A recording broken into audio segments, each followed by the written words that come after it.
The entire drama that was at Kavule yesterday, besides what was happening also on the side of UNEP, it was really a good day for people in the newsroom. Yes, it was indeed a good day for people in the newsroom. Now, to have a clear understanding of the UNEP system, the new system of grading, first of all, under the competence-based curriculum, grading was done by adding scores on the continuous assessment of a subject in school that contributed to 20% from senior 3 to senior 4, and then the 80% was contributed by the final examination. Now, according to the performance, the achievements that they were looking at, A is for exceptional, B for outstanding, C for satisfactory, D for basic, and C for elementary, demonstrating extraordinary level, high, adequate, minimum, and below the basic level, respectively, of competence by applying the acquired knowledge. Which means, did the student understand what they were taught, and are they able to apply it in practical terms or not? This is what our students based on to get A, B, C, D, and even E. Good morning, Robert. A lovely morning to you and of course our viewer. Thank you so much for waking up with us.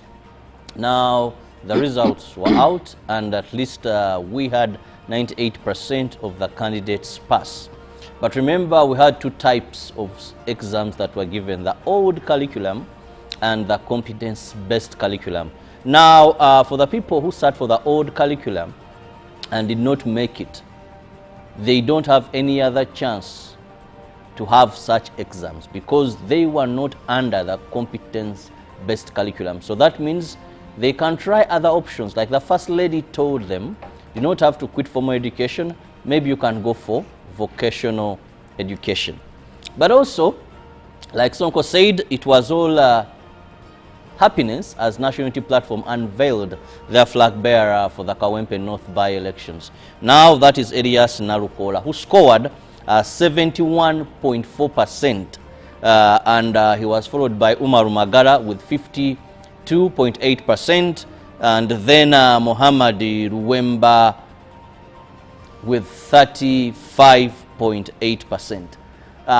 First, I want to commend the National Unity Platform for such a method that they came up with. It was transparent, and I saw how much as there was Dansereko who fainted and they had to pour water on him. He was disappointed that he wanted to serve the people of Kawempe. He was craving and dying, but unfortunately didn't get the party ticket. I want to assume that is the reason he got that shock. Now, I'm just assuming that he wanted to serve the people, he was denied the ticket. But I saw other 8 standing behind Narukola when he was giving his maiden speech as their flag bearer. So I saw this transparency, and I want to thank them for the process that finally it brought the best out of the many. Because indeed, when you look at the person they gave their flag, who is going to tussle it out with the FDC flag bearer, AK Khalifa Aganaga, and the NRM Nambi, you find that he has what we would say, he's a lawyer, he's qualified there, born, grown, he has been a hustler. So we only wait to see what the final ticket is. And I stand to be corrected, but I've heard that Khalifa Aganaga himself is a lawyer. Is that true? Apparently it is, he is. So we shouldn't judge people by their hair and profession. Well, for every political constituency, yes, it has its dynamics that are very important. Yes. For example, that's why someone will tell you in such an area, if you get the NRM ticket, automatically maybe you've won. In such an area, if you are Muslim, you've won. Now, for Kawempe North, it has its issues that, one, to be honest, religion matters in Kawempe North.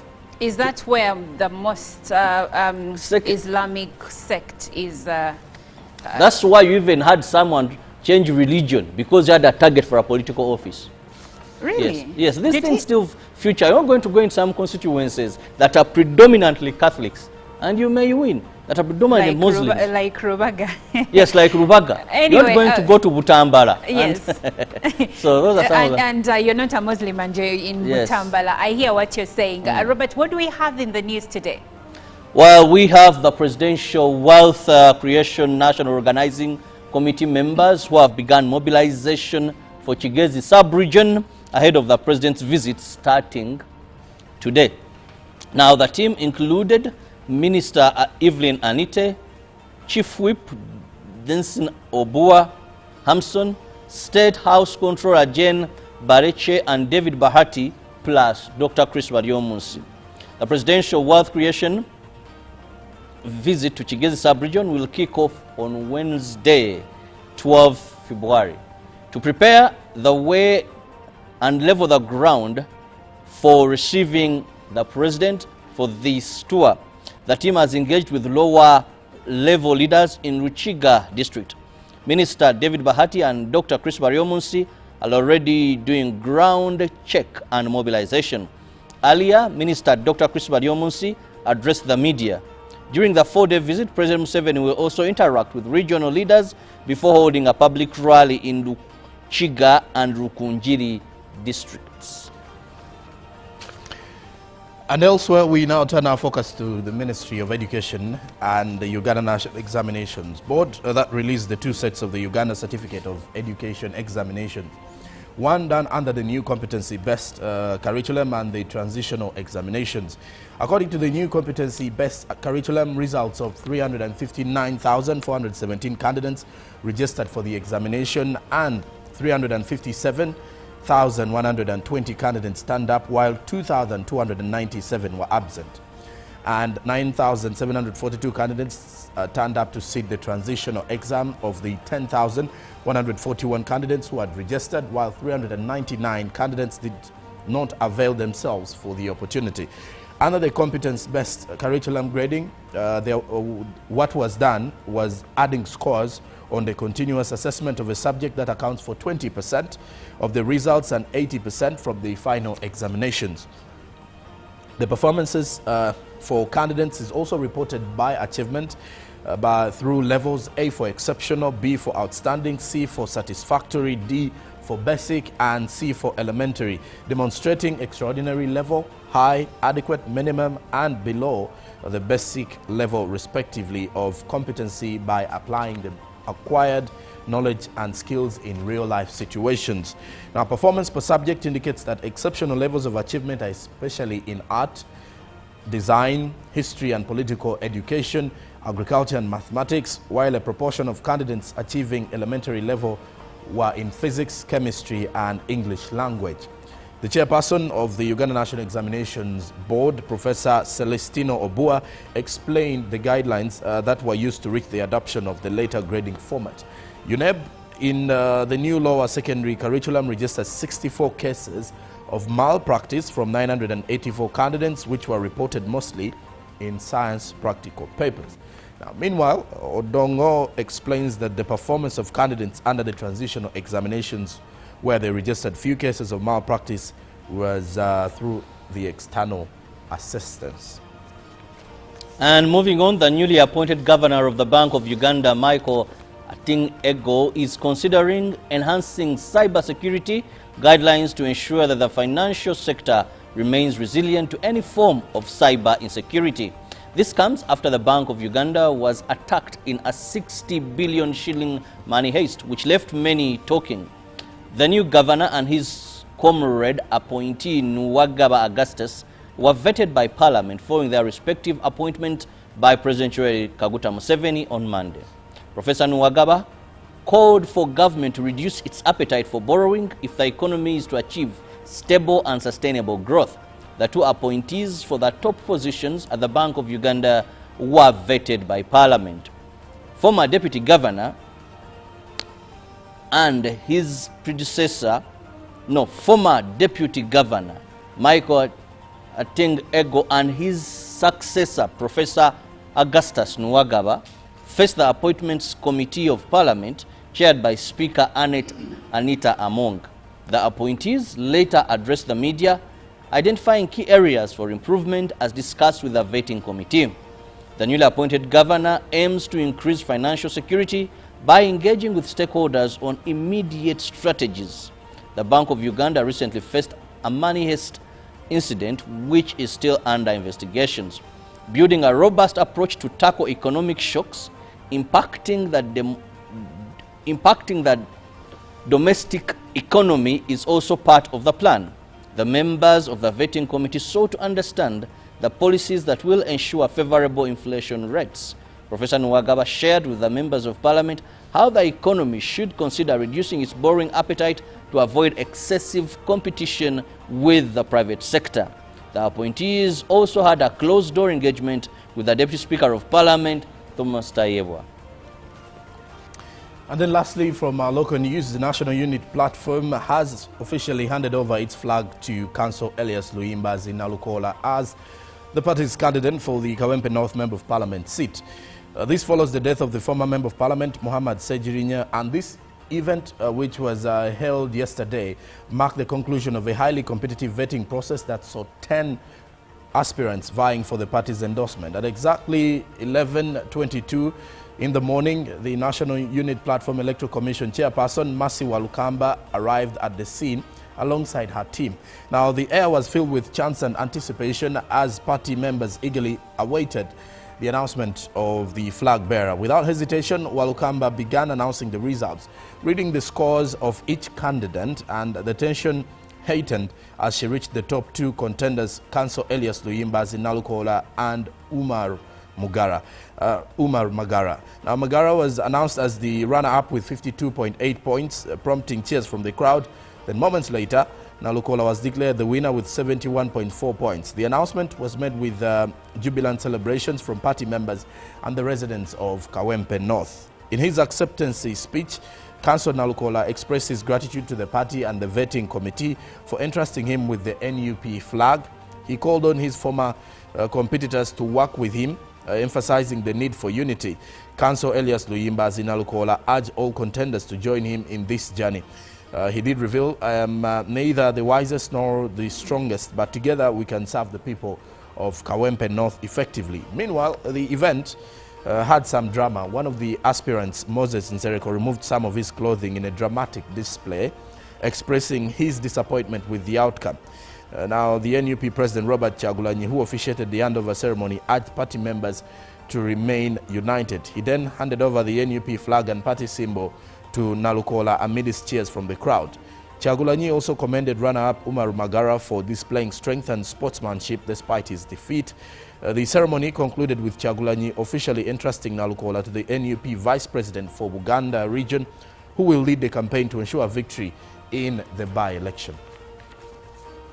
We take our focus onto matters outside of Africa, where Israel's Prime Minister has warned Hamas it will end the ceasefire in Gaza and resume intense fighting if the Palestinian group does not return hostages by Saturday noon. Benjamin Netanyahu said he had ordered Israeli forces to amass inside and around Gaza in response to Hamas's announcement that it was postponing freeing more hostages until further notice. Netanyahu did not specify whether he was demanding the release of all 76 remaining hostages or just the 3 due to be freed this Saturday, but a minister said he meant everyone. Hamas has accused Israel of violating the 3-week-old ceasefire deal, including by blocking vital humanitarian aid, a claim Israel has denied. Following Netanyahu's statement, the group said it remained committed to the ceasefire deal and that Israel was responsible for any complications or delays. Hamas's decision to delay this weekend's scheduled release prompted U.S. President Donald Trump to propose that Israel cancel the agreement altogether and let hell break out unless all of the hostages were returned by Saturday.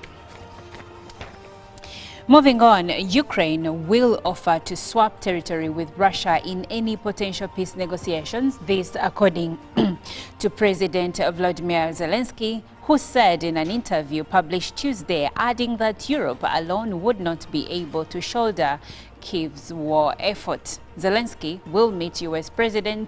Vice President J.D. Vance on Friday at the Munich Security Conference, the Ukrainian leader's spokesman told AFP, as Washington pushes for an end to the nearly 3-year war with Russia. Vance has been a frequent critic of U.S. support that has been vital to Ukraine's war effort. There are voices which say that Europe could offer security guarantees without the Americans, and I always say no, Zelensky told the Guardian newspaper in an interview published on the UK newspaper's website on Tuesday. Security guarantees without America are not real security guarantees, he said. Trump is keen for both sides to reach a deal, the terms of which are a source of concern in Ukraine. Zelensky told The Guardian he would offer Russian President Vladimir Putin territory that Ukraine seized in Russia's Kursk region 6 months ago. We will swap one territory for another, he said, adding that he did not know which territories he would ask for in return. And lastly, the M23 have attacked Congolese government forces in the South Kivu province, breaking a 2-day lull in fighting. Heavy shelling began on Tuesday morning, 3 days after a summit of East and Southern African leaders called for an immediate and unconditional ceasefire. The rebels have seized vast swathes of land in Eastern Democratic Republic of Congo, including the major city of Goma. They are now pushing towards Bukavu, the capital of South Kivu, another key city in the region. Around 2,900 people have been killed since early January as a result of the hostilities, the latest UN figures suggest. Approximately 700,000 others are estimated to have been forced from their homes and thousands more injured. Tuesday's fighting erupted near Ihusi, a locality around 70 kilometers from Bukavu and 40 kilometers from the south of Kivu's airport, security sources told news agency AFP. A spokesperson for the Congo River Alliance, known by its French acronym AFC, an alliance of rebel groups including the M23, suggested its fighters could take their battle to Bukavu. Well, that does it for our news, local and international. But now let's have a look at the press. Well, the New Vision writes, new grading system has been given a breakdown today, so you can find more details of that. And then the best students per district in today's New Vision, you can find that as well at the front page of the same. And then also on the other side is that the new appointees of the central bank have been vetted by Parliament. At the front page of the New Vision, you can see the new governor of the Central Bank of Uganda, Michael Atik Ego, who is together with his deputy, Professor Augustus Nwagaba, after their vetting process in Parliament. Then also the new grading system being explained, plus the best schools countrywide. The New Vision also gives you schools ranking at the front page, and amongst which you can see Seta High School Mukono with 67% of candidates with A's. St. Joseph SS Nagalama Mukono comes in second. Uganda Matters SS Namugongo comes in third. St. Julian High School Gayaza Annex comes in fourth. Maryland High School Entebbe fifth. St. Joseph Senior, that is in Nyengabuyikwe, comes in as fifth, rather sixth. St. Mary's College Chisubi Wakiso 48%. And then number 8 is Mount St. Mary's Namagunga in Mukono. Now also top schools per district, you can see Kawempe Muslim topping Kampala together with Mengo SS, Jinja College and Goodheart SS. Then Gulu, it is Ochei Champion Jeshu, and then St. Joseph's College Laibi, and in Barara, Mary Hill High School and Ntare Schools still topping that side. Now, away from the New Vision, you look at the Daily Monitor, O-Level Stars. There's a 20-page special coverage inside for the O-Level in today's Daily Monitor. Now, Aga Khan the Fifth officially takes over from the father. Picture of the Aga Khan the Fifth at the front page of the Daily Monitor as well. In the other news, thieves raid Museveni's farm. Unknown people have been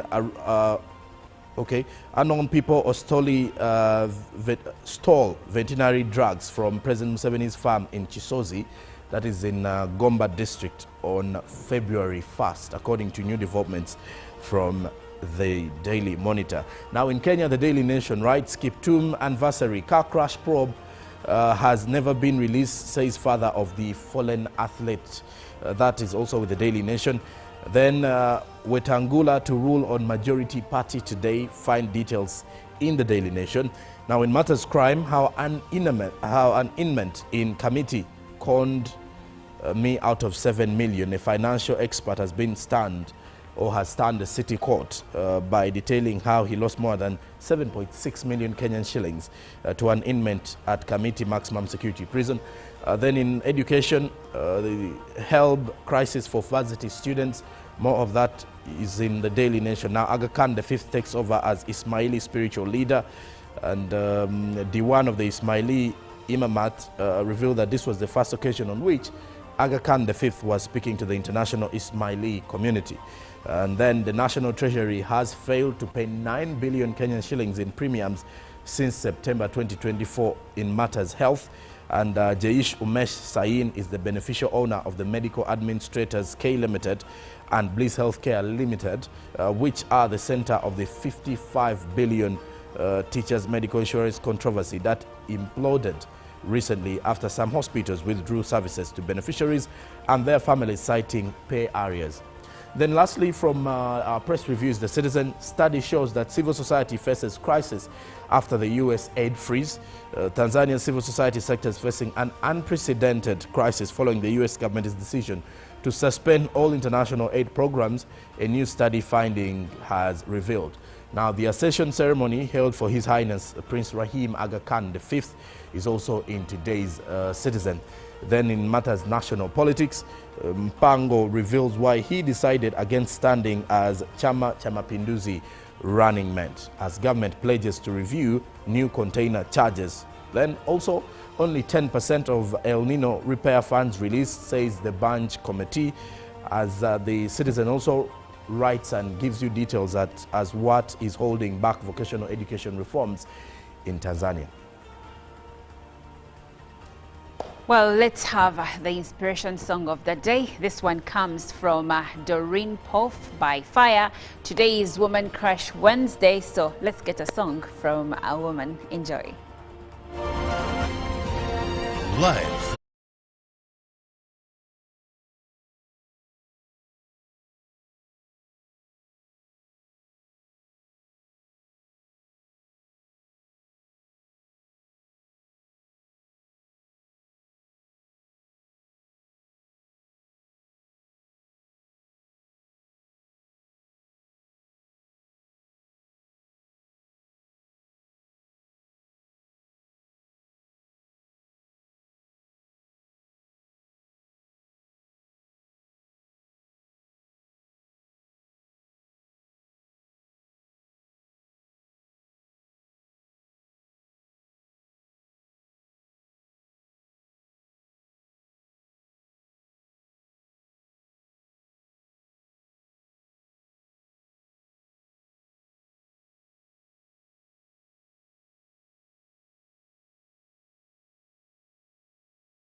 studios in Kampala. This is Good Morning Uganda. Pick of the day on UBC. Every Wednesday, 10 p.m. on your public broadcaster.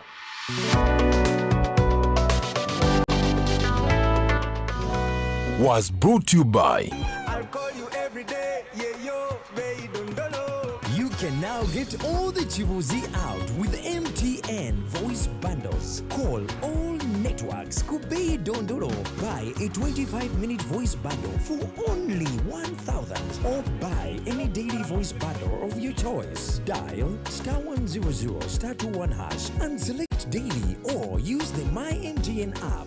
When we talk together, we are unstoppable.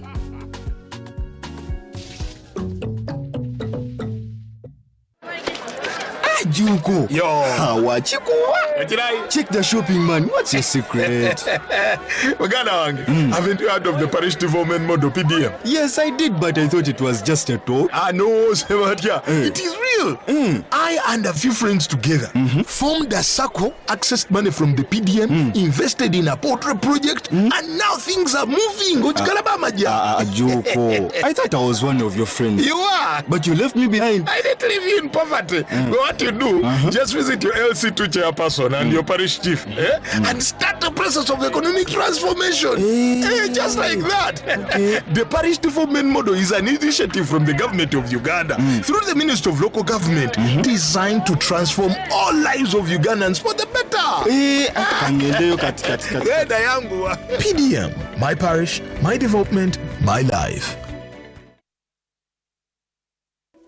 In a nation hungry for truth, a world where every story matters, there exists a beacon of trust and reliability.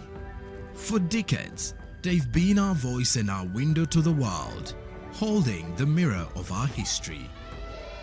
With 4 TV stations and 11 radio channels spanning 27 languages, they stand as guardians of information, defenders of truth. With Mascari Heritage Advantage, they uphold every citizen's right to reliable and free information. Their archived stories shaped our past and illuminate our present. Yet now, as new challenges arise and the world evolves, their mission faces its greatest test yet. Be part of our journey and let's navigate the unknown, uncover the untold, and safeguard our future together.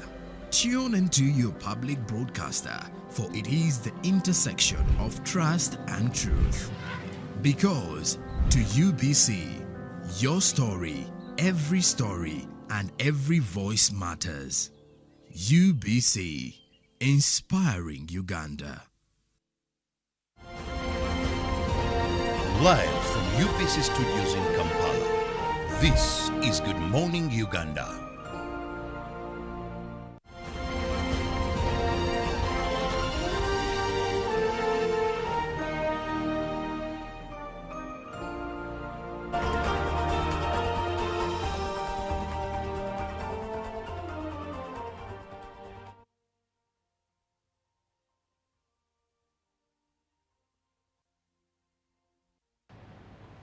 Well, the Uganda National Examinations Board, together with the Ministry of Education and Sports, yesterday did release the 2024 Uganda Certificate of Education Examinations, otherwise known as S4 exam results. And according to the new competence-based curriculum results, 359,417 candidates registered for the examination, and 357,120 candidates stand up, while 2,297 were absent, and 9,742 candidates stand up to sit the traditional exam of the 10,000 candidates who registered, while 399 candidates did not avail themselves for the opportunity. This according to the official results that were released. Well, welcome to Good Morning Uganda. It's time for our news brief. My name is Olive Monica Najuma. I am with Joram Paul Sonko in Studio A and Chirabo Robert Nyonyintono in Studio B. Joram Paul, parents and the students understand the grading. Parents do not understand. But let's have a look at the overall performance. UNEB gave us the numbers here, but in which areas were the best performances? Were they in arts? Were they in sciences? What do we know? Well, what we do know so far is UNEB did highlight 98% of those who sat using the old curriculum, rather the new lower secondary curriculum or the competence-based curriculum passed. So the 98% of those are the students, ideally the majority passed, because if it's 98, only 2% did not pass. Now, when you look at the grading system, if we are to look at how UNEB did break down this, is that with this particular curriculum, A can be identical to students who have D1s and D2s. Now these are students who are ranked with A's, who are given A as a ranking to their marks. And then B was a representation of credit 3 and credit 4, or C4 and C3. Then when you look at those who passed with the C, because this was A, B, C, D, and E. Now those who passed with the C are students who walked away with, let's say, credit 5, credit 6. Now, in the which here is pretty much C is a satisfactory performance. That is for the credits. And then basic understanding for D, which is equivalent to pass 7 and pass 8. So you've not performed poorly, but you are also still in the range of passing. Now E is elementary understanding. Now that means you've that is the equivalent to having an F9 in a given subject, or what for us we used to have as an F9. Now when you also look at this entire confusion as well, now many of the parents have been wondering how along the path UNEB was grading. The beauty is about the entire grading system with this one is that one, you're not looking at you're not going to find a child who has completely failed like it was back in the time, that you can go into, let's say, mathematics and you've completely gotten yourself a solid F9, or chemistry, and but there's if no coming back. E is for elementary, but also, and it's also showing that you've not satisfied the learning outcomes. Is that failing or passing? What is it? No, What's the middle ground? I love the grade. I love the language they use to term it as elementary. Because when you look at a low elementary, level of understanding, it's more like you're back in the primary understanding, because that is what we know as elementary education. Yes. But not calling it an F9, which of course was indicative of one, you are, because it's failure 9, meaning you've completely failed. But besides that, many of the parents have not been understanding how these things are.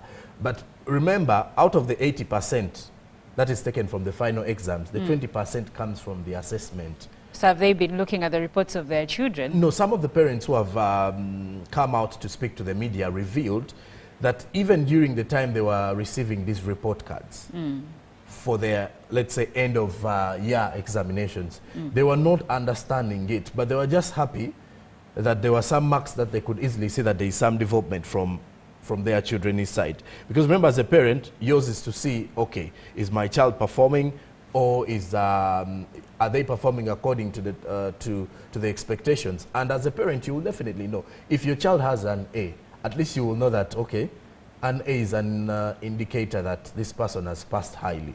Now, if it's a B, it will take us, because my first understanding of this same grading was, it first took me back to how we were being graded in A level. Yes. But however, there was some few changes, because at least for us it was points. This time round, it's still different from. What do we call it?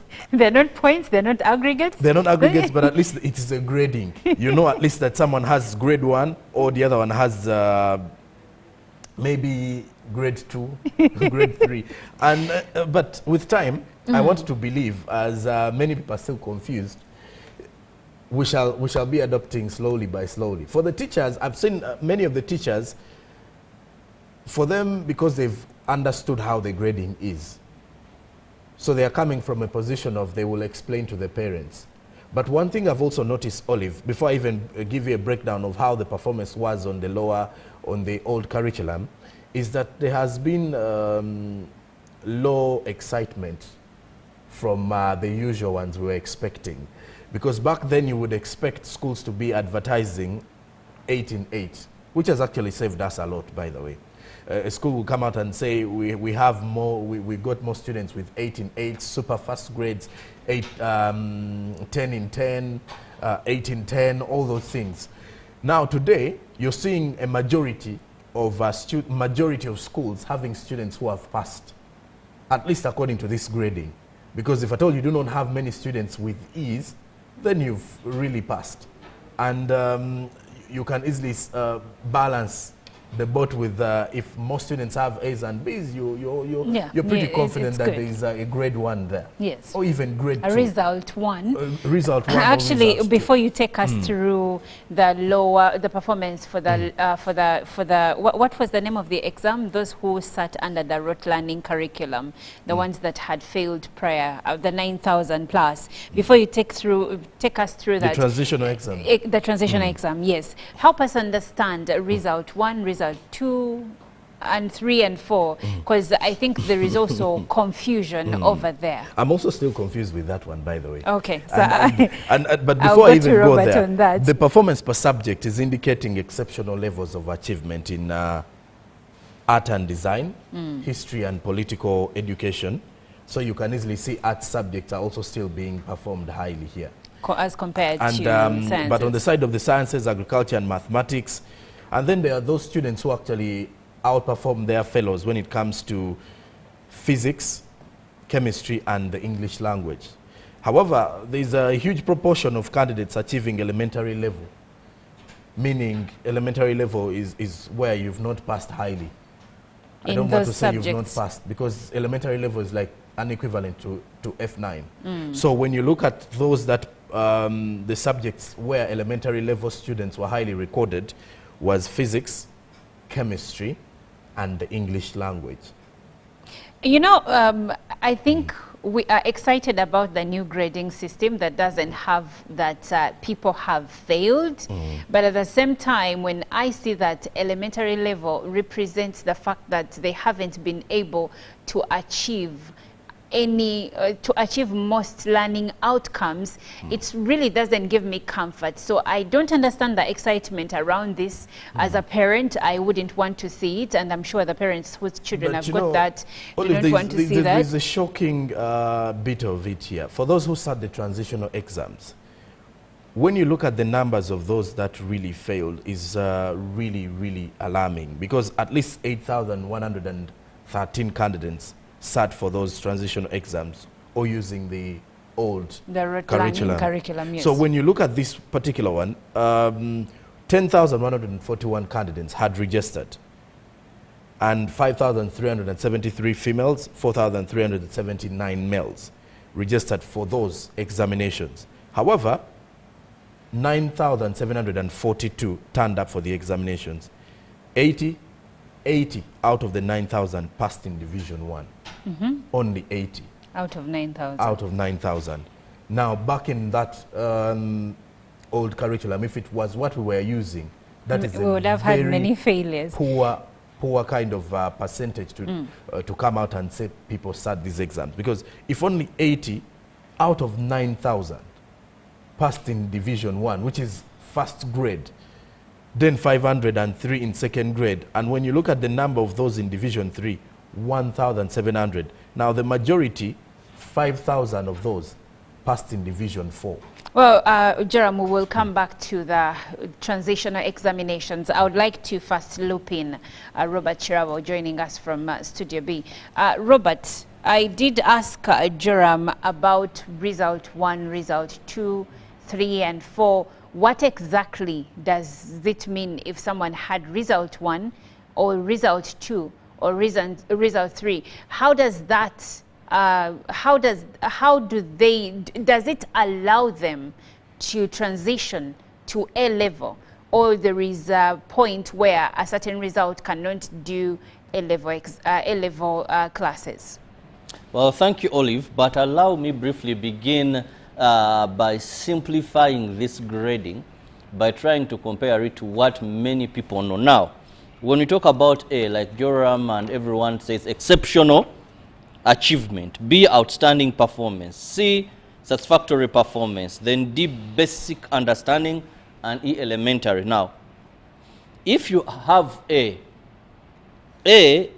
is equivalent to the old process of grading, where A here it means distinction 1 or 2. Now, if you have a B, it is equivalent to credit 3 or credit 4. If you have a C, credit 5 or credit 6. Now, if you have a D, equivalent to pass 7 or pass 8. And now, if you have a E, it is equivalent to F9. Now you've failed. So, if you have a E, here I think UNEB looked at two things. One, there is continuous assessment in this particular curriculum, the competence-based curriculum. Then there is project work. Are you able to solve a problem? And when you look at these results, project work is graded down. They will put project work A or project work B. Now, project work was to find out that we bring out children that are able to solve problems. That's where the teachers have been giving them a particular project to handle, how that child participated and achieved in that particular program. Now, when you look at what the final exams are giving, because they wanted to address an holistic way of education and bring out that child's abilities in various aspects. One may not be very good with cramming and understanding classwork, but they are good at project. They will score an A, and it will enable them. Because if you have an A and you have a B, like why I brought you back to the other setting and gave you these figures, now that is why you know that I don't have result 1, which is a first grade. That is why you've had many teachers saying we had 160 candidates and all of them got result 1. Now, even in the old setting, you must have had these D's, you must have had the C's to be in first grade. Now, if for example you sat, if you performed like one of the candidates, I want to give an example to show how you come into result 2. This is Lukwago Afra Babirie. The father decided to publish these results. So it is very okay. Now, in English, she got B. In CRE, she got B. History, she got A. Geography, A. Math, B. Physics, A. Chemistry, B. Biology, A. And then A. And project, she has B. Now, because she has A, B, when you go back to the other grading, which means she has a credit 3 or credit 4 where you have a B. And here she has A, which is a distinction. This one comes automatically to result 1. But should your candidate lack an A and a B in these subjects given, automatically you're in result 2. Because you're having credits, and if your child has ease, which is a polite way of saying you know better the language, not to go back to our times where you would have clearly F9. So that child, here they don't want to use the word that child may not be graded or is not graded, but is simply failed. And the other thing is maybe that child can rebound, but even rebounding under this curriculum may work just to improve, because when you look at how much is continuous assessment giving. There's something you've said that it doesn't mean your child failed, or it means your child failed. I would like to get a clear understanding of that. If your child, because we are looking at how many subjects did your child sit, yeah? Because if you have... there are 9 subjects. There are 9 subjects. Yes. Now, for that child to have more, first, E itself in the subjects, you have them as 2. That child failed. You can only have that child maybe rebound. Because here when you look at... according to your neighbor, are they saying that child can rebound, or there is an option for them? Instead of going for A-level, is there an option for them? Rebounding here means you're supposed to go back to senior 1, because this is an assessment of... Yeah, no, because your neighbor has clarified and said we made sure that there are no failures. So when you say rebounding, are they rebounding, or are they being given an option, another option, rather than going to A-level? There is an option. There is an option. And I think there is vocational, but also you can't deny, for example, Sonko, if you look at how much each of these carry, how much each of these carry, you would find that this 80 is more on the final exam, not so? Yes. When you look at your continuous assessment. So if this child can have the 80, improve on the final exams, the grading can change. Okay, Jerome, before you come in, if you're a parent or a guardian or a relative and your student passed, whatever grade they had, and you don't mind sharing with us, you can send a screenshot of their results, their picture, the name of their school. You can send it to us on WhatsApp number 0709602592. The number is displayed on your screen. Send them to us, the screenshot of the results, their picture, and the name of their school. We would like to celebrate your student with you here at Good Morning Uganda. Even you, the students, you can WhatsApp us your grades and your results and your pictures and the name of your school. We'd like to celebrate you, because what you did is no mean feat.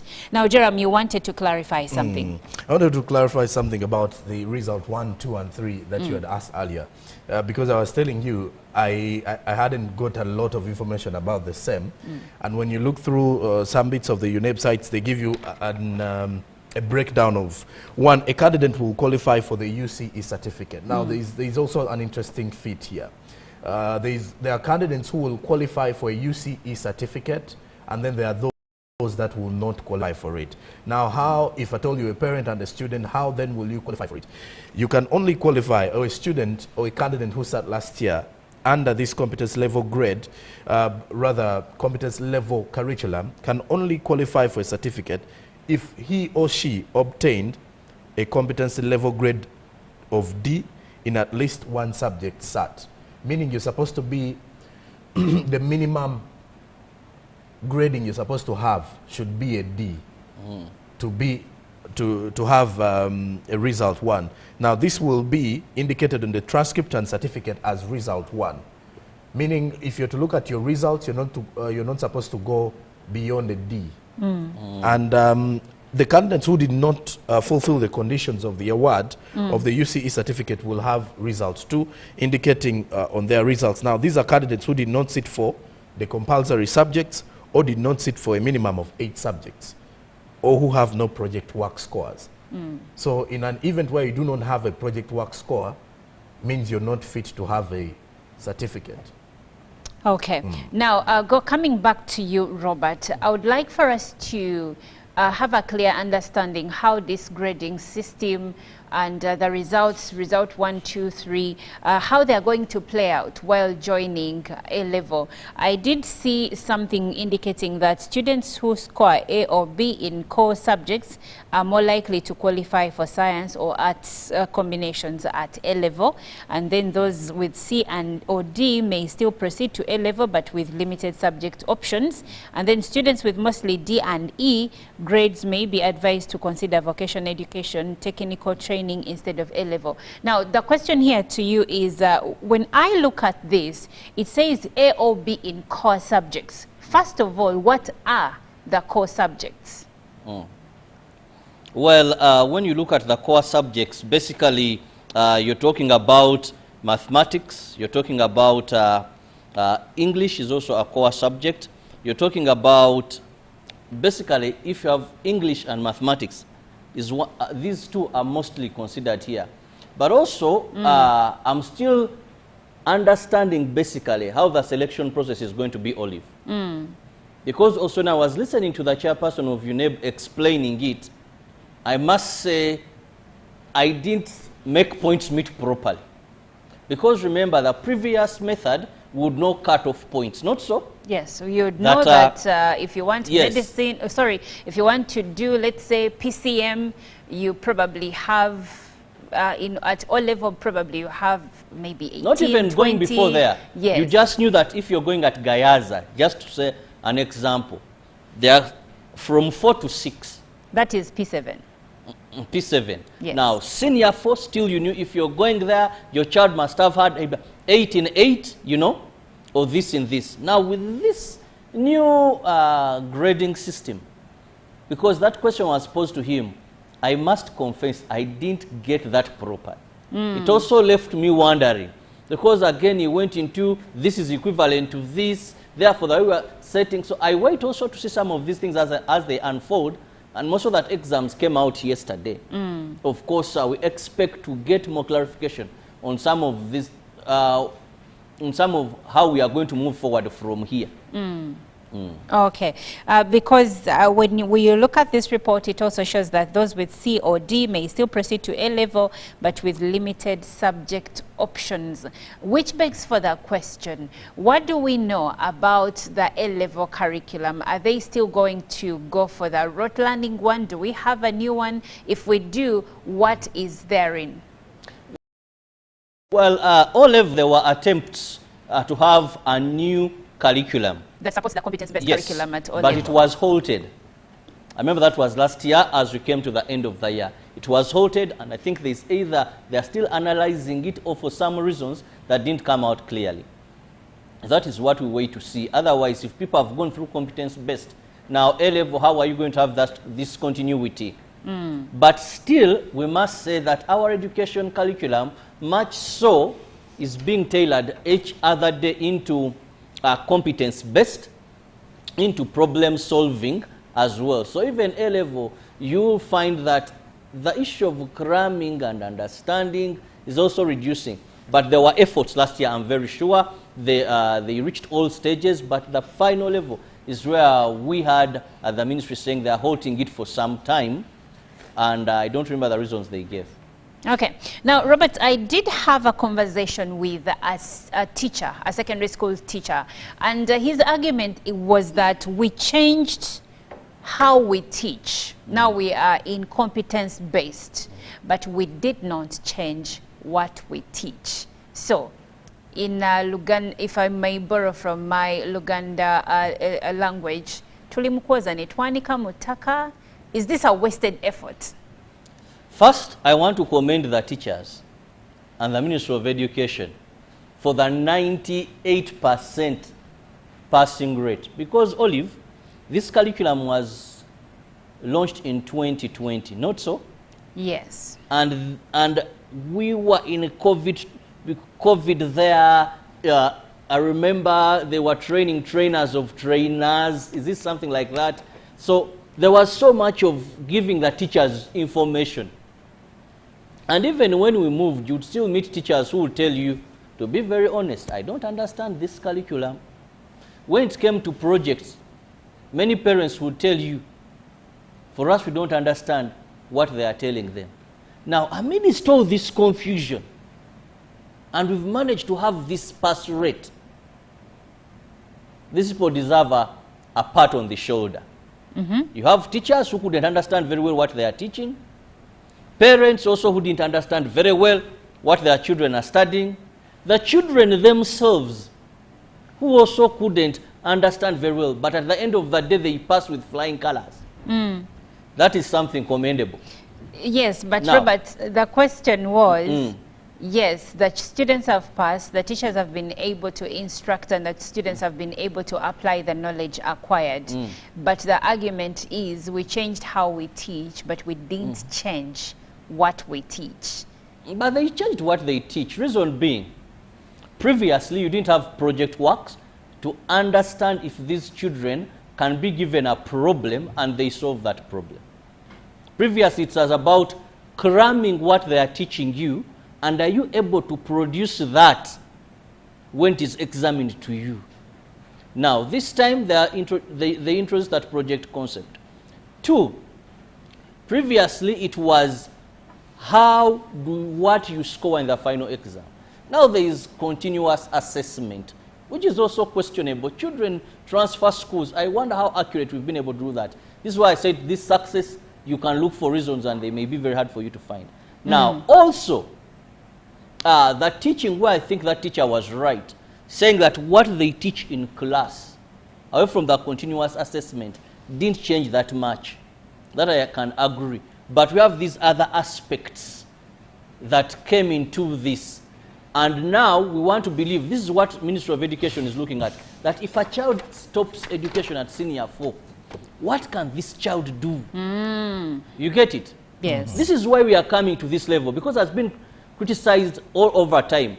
That how can you tell me a child goes to school from P1 to P7 and after senior 4 they can't do anything? And they can't do anything. That child continues senior 1 to senior 4 and they can't do anything. But you know, we shall only be able to assess whether they can do anything after they're done with school. Because there is also this bit of they are doing these projects simply because it is supposed to help them pass exams. And this is why, where the comment of Olive is coming from, that, hey, truth be told is we have changed the curriculum and maybe we look like we have changed what we are teaching, but it seems it's the same thing. But what are we teaching? Because are you we might still say, teaching Canadian prairies, but in a practical manner? Because you will look at the projects that many of the students are having, the let's say science students, or even those who are highly interested in the art side of things. The projects are projects that many of these students are doing, one, because they want to pass. That is at the top of their mind. Now, it's not like they are doing them because some of them are highly interested in doing these projects. And this is where the problem with the entire curriculum is. Because we need to encrypt this spirit of what the project you're doing is a project you can still do even if you do not qualify for A-level. Because my take on this entire curriculum is, if we have quite a number of students who do not even opt for A-level and decide to go for vocational institutes after this entire curriculum, and they continue with the same ideas of the projects they did, then we can further assess how this worked. Because remember, if you have used this new competence-based curriculum, and then you've done the projects here and there, and then you reach A-level, and you go back to the ordinary setting of choosing HLD, history, economics, and divinity, the truth is you've not changed anything. It's like you've only done the other thing to pass senior 4. So I hear what you're saying, and if I might summarize it, Jeremy's argument is that if I have done a project, I'll give you an example. My son is in senior 4 this year, and these projects, by the way, they're done in a group of 10. So they get a group of 10 students, they give them a project to do, and then they start researching and also applying the knowledge as they understand it. So the project is finished in third term holiday, senior 3. Now this project, they're doing it, theirs they were doing, they have been working on a project to do with an irrigation scheme using artificial intelligence. But now, how many of them are interested in issues agriculture when they go to A-level? Or this is going to end at O-level when they pass the exam? Because you might find someone passing and then they don't do agriculture at A-level. Exactly. My son doesn't have any interest in doing agriculture at A-level. But he's doing this agriculture But this is the project he's doing. In simple terms, it's many of them are doing these projects because they want to pass. There are those that are very intentional because they have interest in that particular field. Exactly. And they are lucky enough to be doing it with people who are also highly interested in doing the same. So for me, why I was saying that we can only assess the impact of this project, or rather of this curriculum, by looking at how these students are going to evolve in the next 3 years. Because in this next 3 years, you're looking at them either finishing with USCE or those who have switched to, let's say, certificate at a vocational institute are performing. Have they continued in the same field where they did their projects from? Because there you're seeing continuity. And I think halting the process of having a new competence-based curriculum for A-level is important. It wasn't good to halt, so it's good for them to revise. How best can we push these students into to continue A-level, with their projects? Yes, with their projects, or to at least continue with the same kind of curriculum that enhances competency in Because regards to assessment of their performance. Now Okay. here, Sonko, I hear you right, and actually you're very right. Continuity of such is inevitable if you are to achieve the whole success chain of having children who are out of school and they can do something. But these projects were targeted at, say, looking at the child's ability, if addressed with a problem, to solve it. And because the world is all about solving problems. For example, if a child at A level was able to have a project of bakery, and when she comes out of school, she can try and have that idea of baking, but not only that particular project that she did, but to look at, this is a case study of a project we've given you. Can you look in society and see a challenge? Has your brain been sharpened enough? And the argument from Jerome, Robert, you're right what you're saying. The argument is after your brain has been sharpened, then what when you join A level? I think it's the then what that hasn't been looked at deeply by those that designed the competence-based curriculum, but then the one for A level was halted, and that's where I think the challenge comes from. Because look at it this way: you have had this amazing competent-based curriculum at O level, where you are actually no longer rote learning, but you are basically exercising your skills in applying the knowledge that you have acquired. But then you go back to A level to cram and study European history, African history, and the like, and you're basically just cramming.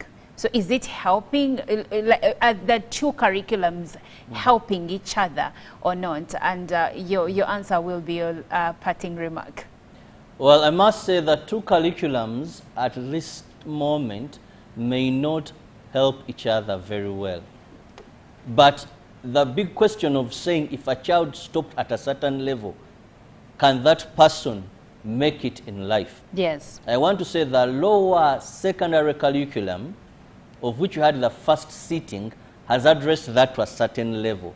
Because it would still make not much sense if after O level still you had to have that continuity of A level for you to be able to solve a problem. So I must say, to a certain extent, where some schools have done it right, because when these projects have had issues, not all schools have been able to execute and train these students of theirs to do these projects very well.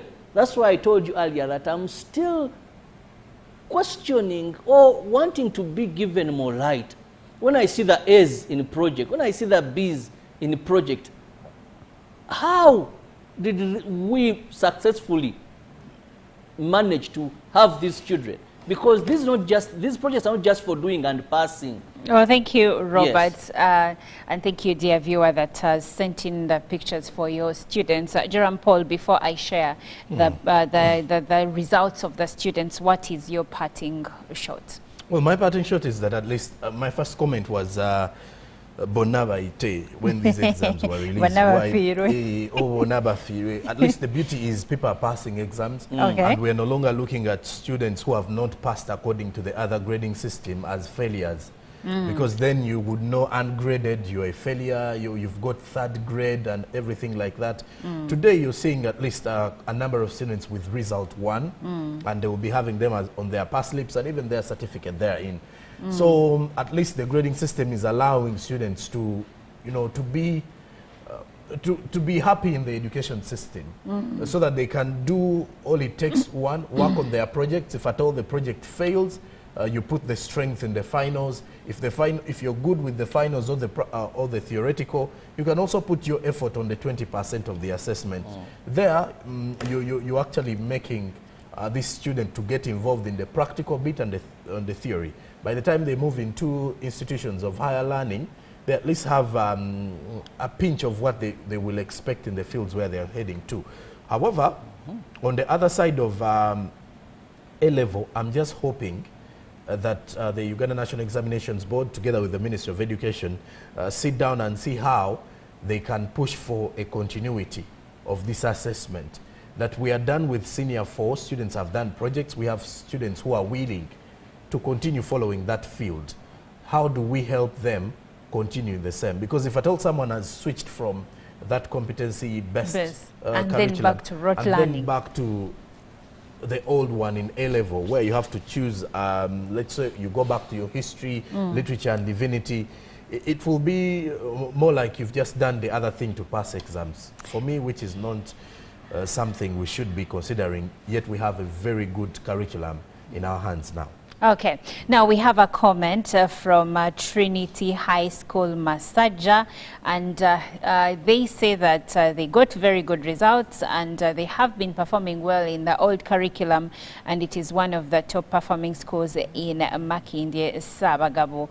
And they say that even in this new curriculum, they started in high gear. So congratulations to Trinity High School in Masaja. Now we will be let's have a look at some of the students that performed highly in the last exams of Senior 4 2024.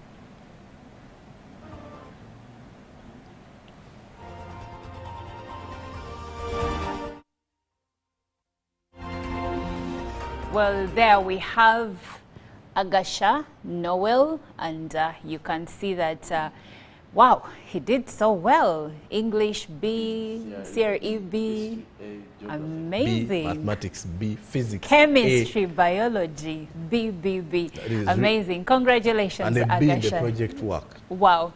And then we have Nabisede Julian, who has a B in English, History C, Geography B, Kiswahili B, Mathematics A, Physics, wow, the sciences are sciencing. Chemistry A, Bio A. Congratulations, Nabisede, you did so well. I wish I could see the schools. Then we have a Promise. We have a Promise there, and she has B in English, B in CRE, History B, Geography. You can see that the core subjects, she did so well. Physics, she has a C, Chemistry a C, Biology a C. Congratulations, Ahawe Promise, you did so well. And then we have Masereka Ivan. Masereka Ivan has a B in English, a B in CRE, History A, Geography B, Mathematics B, Physics B, Chemistry B. Congratulations, Masereka Ivan, you did amazingly well. And then we have Nasila Rovina from Victoria High School in Tebe, and she got a D in English, and then she has C's somewhere, and D in Chemistry, Physics and Biology. Congratulations, her project work, she had a B, and she's in result 1. That is Nasira Rovina. And then let's see, I think the next one is Agasha Noel. We already looked at Agasha Noel, who did pretty well. And then we also have Lulinga Joel, who has an A in English, CRE, he has a C, History A, Geography B. I would like to look at the science subjects where he has B in Mathematics, Physics, Chemistry, and an A in Biology, and C in, what is CST? He has a C there, and he has a C in project work, but he is in result 1. He's from Nalulinga. Joel is from Bali, SS. And then we have Ngonzi Irene, who got result 1, project work. She has a C, and her best grade was B and C, but she has also some D's there in the science subjects. Either way, she is in result 1.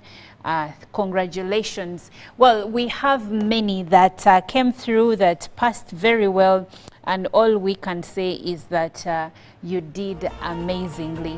Thank you so much for watching Good Morning Uganda, and congratulations to Mombere Walter, who had an A in English, B in Sierra E History, A and B everywhere else, mathematics, geography, physics, chemistry, biology, CCT and CST and project work, and has a result 1.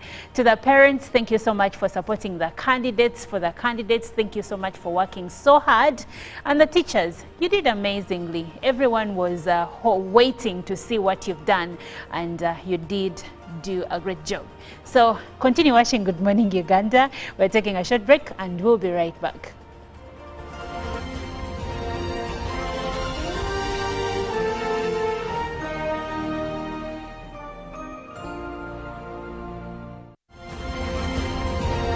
Live from UBC Studios in Kampala, this is Good Morning Uganda.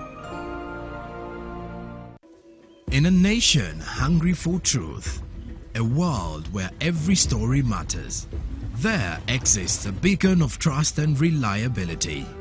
For decades, they've been our voice and our window to the world, holding the mirror of our history.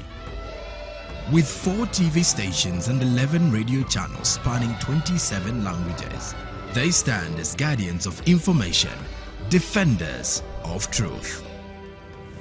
With Mascari Heritage Advantage, they uphold every citizen's right to reliable and free information. Their archived stories shaped our past and illuminate our present. Yet now, as new challenges arise and the world evolves, their mission faces its greatest test yet.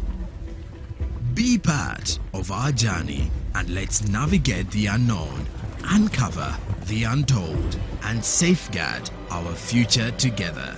Tune into your public broadcaster, for it is the intersection of trust and truth. Because to UBC, your story, every story, and every voice matters. UBC, inspiring Uganda. Jugo. Yo!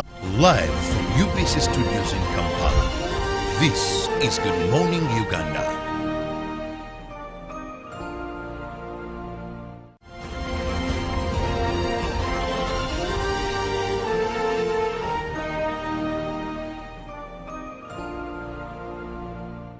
This year's theme resonates deeply with our national conservation goals and commitment.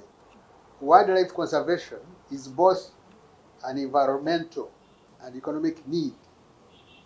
Uganda's tourism industry, which is primarily reliant on wildlife, generates more than 5.5% of the national GDP and employs thousands of Ugandans, mainly in rural areas where protected areas are located. This underscores the need to secure sustainable financing for wildlife conservation. Traditionally viewed as a government expense, wildlife conservation financing has not received adequate investment despite the substantial economic benefits it offers. So we are getting more reports because people are aware.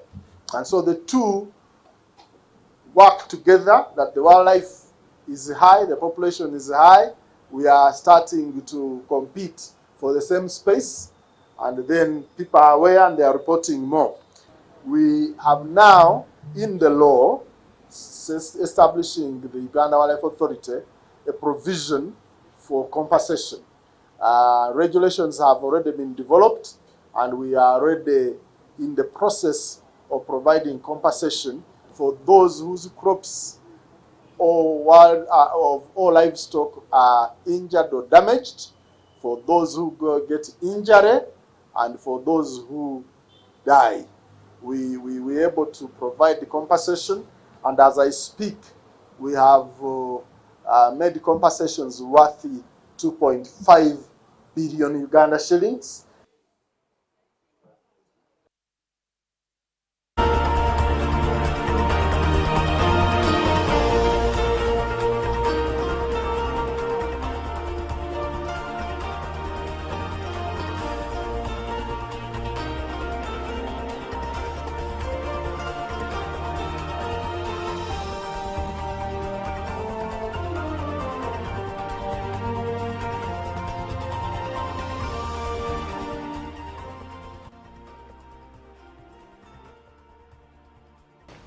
Well, it's now time for business. Good morning. We start off with the Prime Minister, Right Honorable Robin Anabanja, who has held bilateral talks with the President of Equatorial Guinea and discussed matters of mutual benefit to the two sister countries. Now, the meeting was held at Madinat Jumeirah Hotel in Dubai on the sidelines of the ongoing World Government Summit in the United Arab Emirates.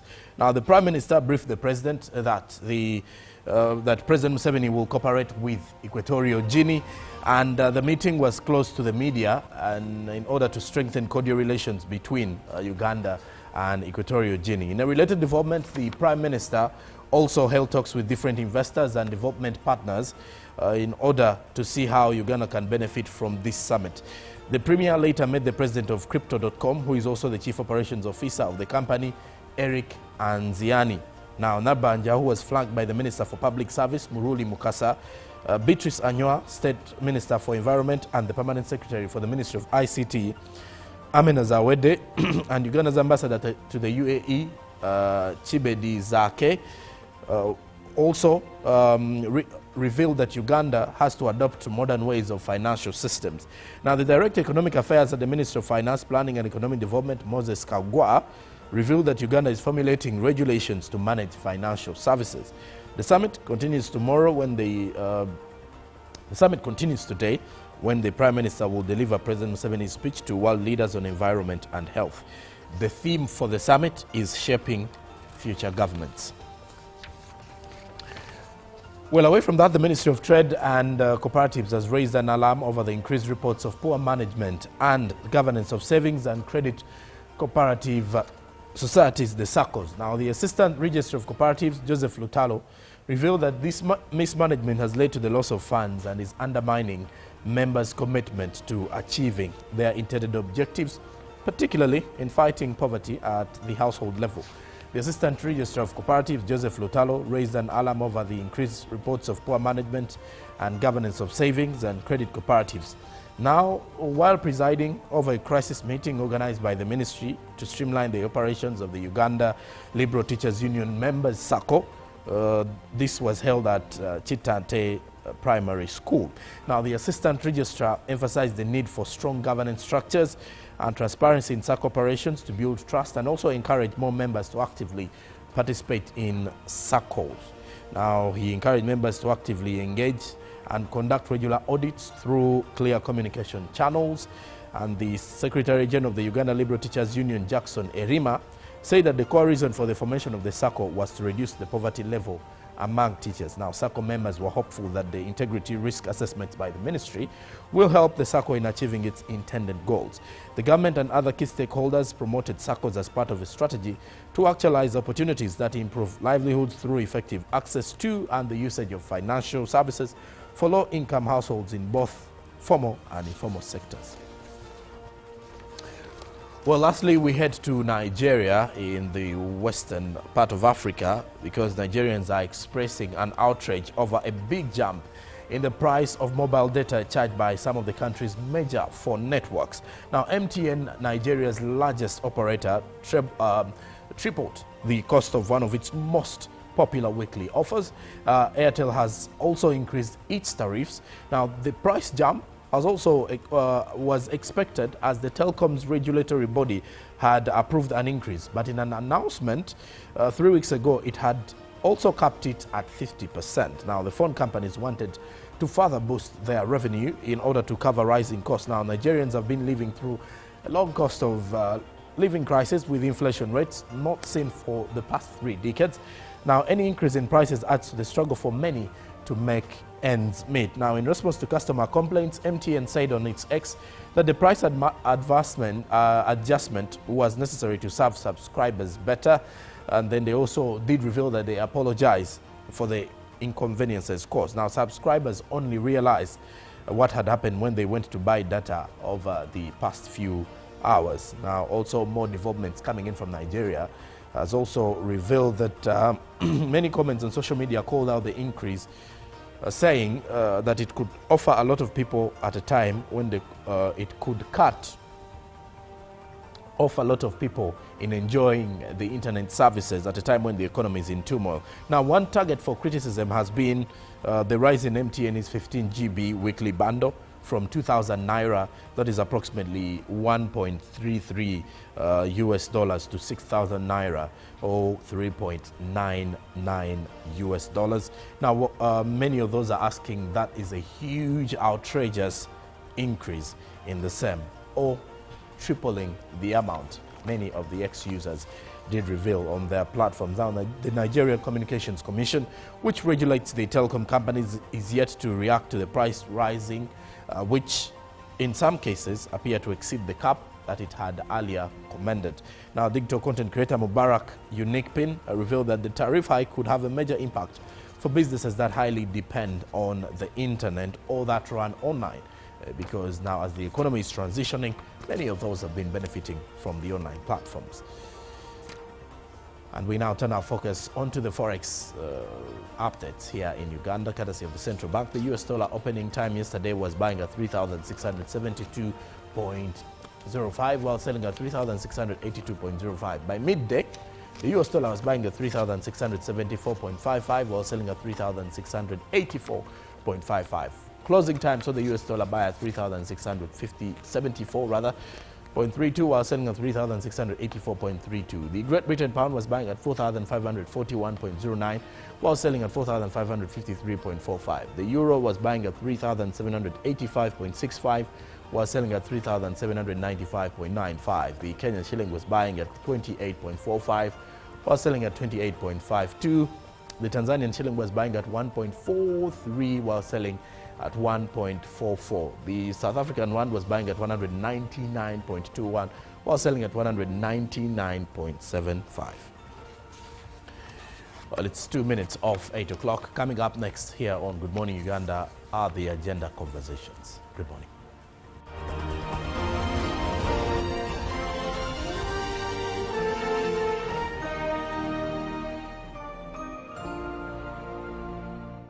Live from UBC Studios in Kampala, this is Good Morning Uganda. Pick of the day on UBC. Every Wednesday, 10 p.m. on your public broadcaster.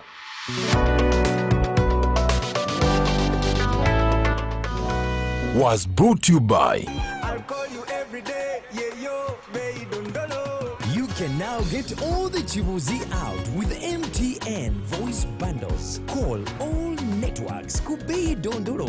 Buy a 25-minute voice bundle for only 1,000, or buy any daily voice bundle of your choice. Dial *100 *21# and select daily, or use the My MTN app. When we talk together, we are unstoppable.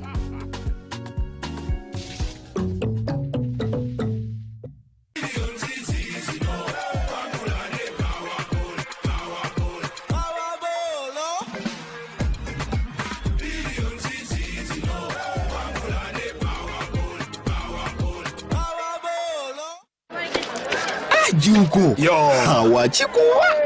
Check the shopping, man. What's your secret? Haven't you heard of the parish development model, PDM? Yes, I did, but I thought it was just a talk. No, Sebatia. It is real. I and a few friends together formed a circle, accessed money from the PDM, invested in a portrait project, and now things are moving.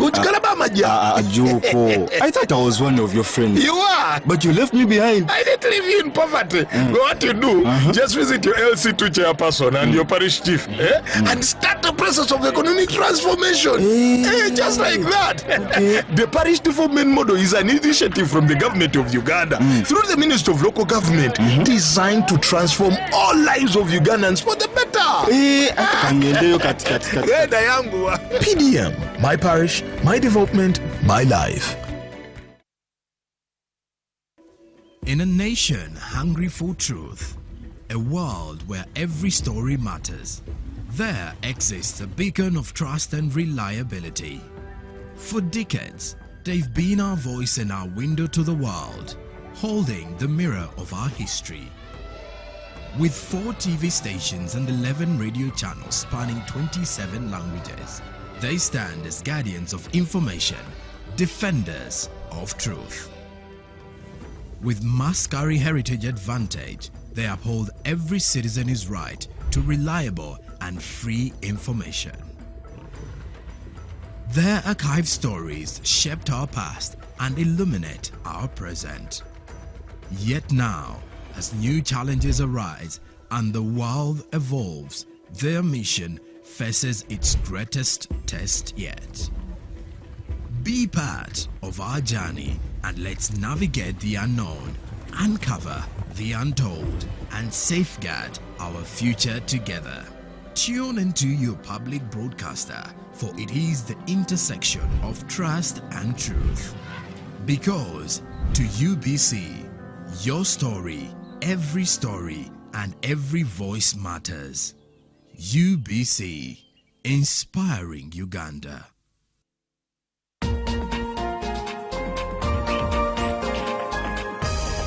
Coming soon on UBC. Are you ready to take your fitness journey to the next level? Join the Sweat Squad by Sion. Coming soon to UBC TV. With expert guidance, cutting-edge workouts, and a supportive community.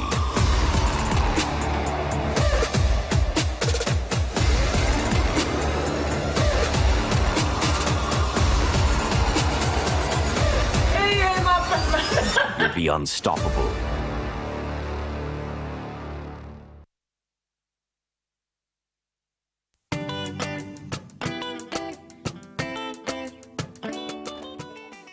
Njagala okwebaza olw'enteekateeka eno gavumenti gye yatondawo ey'okulaba nga omuntu wa wansi, omuntu omuwejjero wa ghetto afiibwako.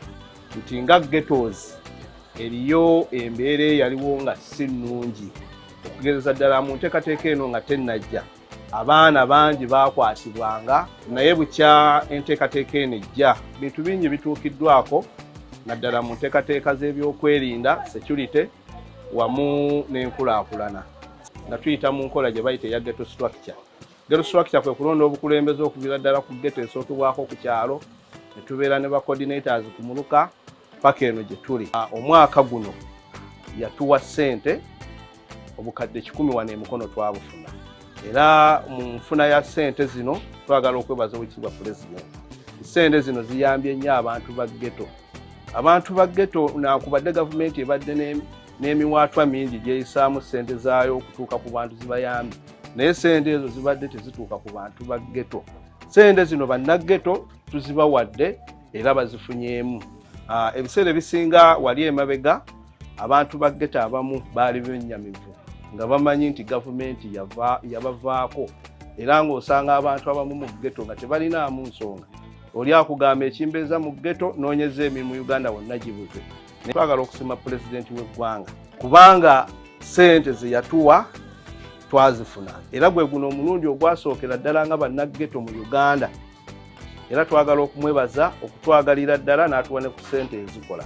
Ffenna ffe twagala kumusuubiza nti abalaba gye bamulabira nti akadde, ate kati ffe olw'okuba yaakatutandikako tulaba nga yaakavubuka, era twagala n'okumulaga amaanyi 26 oba ki ebyatuswaza edda mu mukono, twagala okubimalawo mu 2026, tugatteko amaanyi tumwebaze olw'omutima ogwagala abantu ba bulijjo naddala ffe bannaghetto.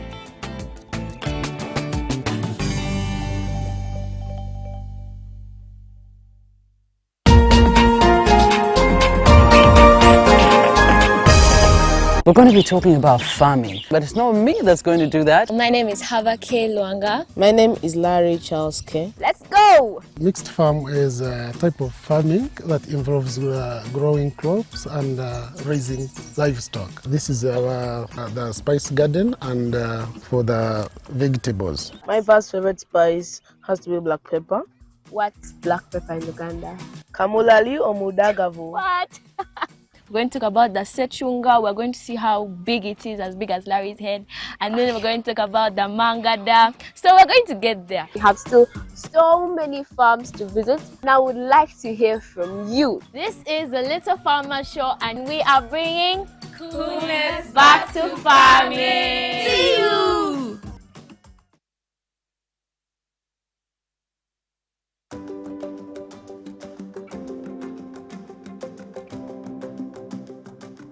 I I love to take this opportunity to thank our President, Yoweri Kaguta Trihabura Museveni, by coming up with a Myoga program.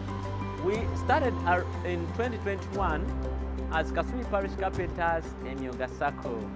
When we received this amount of 30 million, we had a problem, we had a challenge of machines. We used to carry our wood and we would carry it up to Waise to be worked on. So when we got this chance, we are able to buy machines to ease our work of carpentry. At the moment, we are a number composed of 140 members. We have the women who come in and do saloon chairs. We have the men doing 3-drawer tables, 2-drawer tables, and different kind of furniture. Before the Myoga program came in, we had a lot of crimes taking place on this road. When this Myoga program came up, we managed to collect these dues. We gave them hope that you can change from stealing, and we can give you skill so that you be someone in the society that will even help another person. Kansoke ddala okwebaza omukulembeze w'eggwanga olw'emirimu emirungi gy'ataddemu nga ffe abavubuka. Nze nno nze omu ku abo abaabeeranga ku kkubo okwo emisana n'ekiro ng'oluusi olw'okuba naffe tunoonya ekyokulya nga gwa kiyina oba mmwe twakiyitanga b'amalala bagenda beerabisa nga tubagwamu munnange era nga tuba tulina obikuggyako naffe ne tubaawo. Naye munnange neebaza kyamani wange wa wano yankwatako nno wamu ne bannange twatandika okukozesa mashini zino, tandika okuwawula, okulanda, okukola dizayini, emmeeza zino tuzifulumya, entebe bwe ziti. Tulina emirimu gye tutandikirako emyangu okugeza ng'okufulumya obumotoka buno. Kano akamotoka n'omwana omuto w'emyaka 5 akafulumya. Bw'ova mu kufulumya akamotoka kano owawula, okukwata oluwawu n'owawula emmeeza ng'eno n'ebeera smooth. Oluvaawo nga bakutwala ku mashini eno olubaawo olukolebwa oti bwe ntyo ndi wa mukisa byonna saabisasulira. Najja wano ne baŋŋamba President Museveni bino ebyuma yabituwa. Byammwe mulina okuba nga mubikozesa. Omukisa ne ngutwala era neebaza kuba kati ne bwe mba nvudde wano ne ŋŋenda ewalala. Ne bwe ŋŋenda Sudan nsobola okusigala nga ndi mu mulimu gwe gumu ogw'obubazzi ne gumbeezaawo wamu ne famire yange. Ku savingi wange bimu ku byentereka bwe bampa akasente kange nfulumya emmeeza yange eno bino kiri wano si kya kiyamaani waffe nedda wano tulinawo itemu zaffe kati ku ssaawa eno zonjogera wano ninawo emmeeza ezange 5 n'entebe 12 ezitambulira ku mmeeza ezo nga zange era nga zo ne baba bazitunze wali sente baziwanze oluusi emirimu n'emirala ne gijja ne bagala twafunye omulimu guti mujje mufulumye entebe wano zino bwe zitimuga kukola sente bwe kityo emyoga gino okuba nagyegattako bingi byenfunye. Edda nze nalinga sisobola kusasula nnyumba gye mbeeramu era nja kunoonya gye ŋŋenda okusula mu mifulejje era eyo mifulejje gye ŋŋenda okusanga ote oli ajja atamidde nga ye ate alina n'essimu gy'amulisa.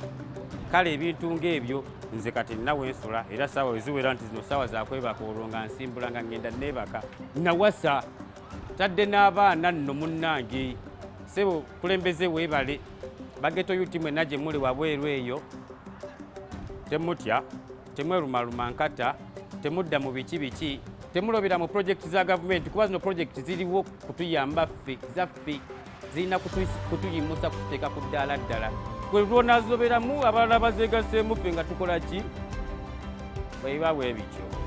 Because of this Myoga program, we have been able to pick such different youths, mentor them, we train them. After learning, they also go up even start their businesses. We have people buying from us, schools, we have factories, companies. They come and give us very juicy contracts. And out of that, that's how we've managed to accumulate this amount of saving of 70 million. So I would love to thank the President of Uganda that because of the Myoga program, we've done what they call mindset change. Those who used to think of going for prostitution, we've capture them and change their mind, they are here trying to do work, trying to get skills.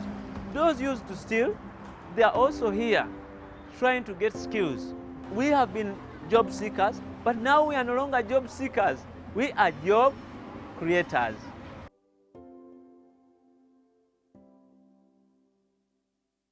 Live from UBC Studios in Kampala, this is Good Morning Uganda.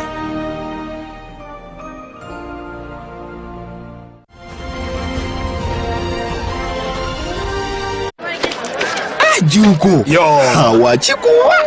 Check the shopping, man. What's your secret? Haven't you heard of the parish development model PDM? Yes, I did, but I thought it was just a talk. No, it is real.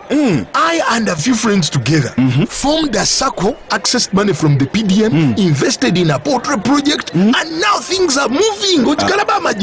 Juko. I thought I was one of your friends. You are. But you left me behind. I didn't leave you in poverty. What you do, just visit your LC2 chairperson and your parish chief and start the process of economic transformation. Just like that. The parish development model is an initiative from the government of Uganda through the Ministry of Local Government designed to transform all lives of Ugandans for the better. PDM, my parish, my development, my life. Pick of the day on UBC. Every Wednesday, 10 p.m. on your public broadcaster.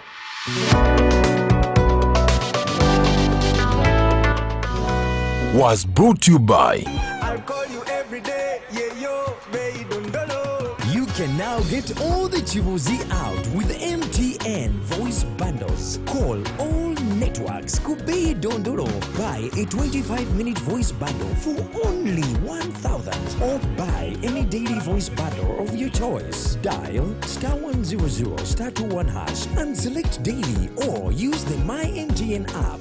When we talk together, we are unstoppable.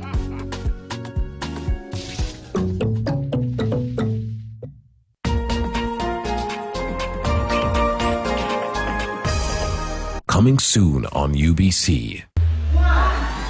Are you ready to take your fitness journey to the next level? Join the Sweat Squad by Sion. Coming soon to UBC TV.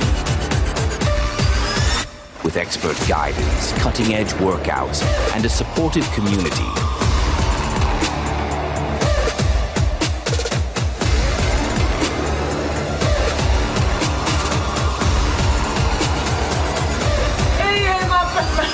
You'll be unstoppable.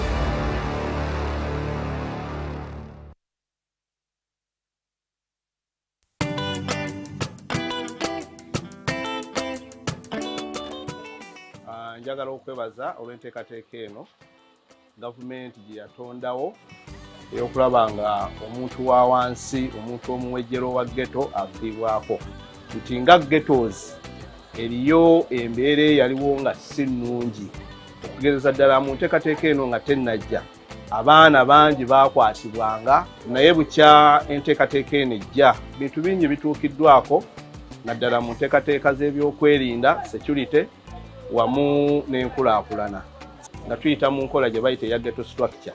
Ghetto structure kwe kulonda obukulembeze okuviira ddala ku ghetto esookebwako ku kyalo, ne tubeera ne ba coordinators ku muluka, paka eno gye tuli. Omwaka guno yatuwa ssente obukadde 10 wano emikono twabufuna. Era mu nfuna ya ssente zino twagala okwebaza Oweekitiibwa Pulezidenti. Ssente zino ziyambye nnyo abantu ba ghetto. Abantu ba ghetto nakubadde gavumenti ebadde n'emiwaatwa mingi gyeyisaamu ssente zaayo okutuuka ku bantu zibayambye. Naye ssente ezo zibadde tezituuka ku bantu ba ghetto. Ssente zino bannaghetto tuzibawadde era bazifunyeemu.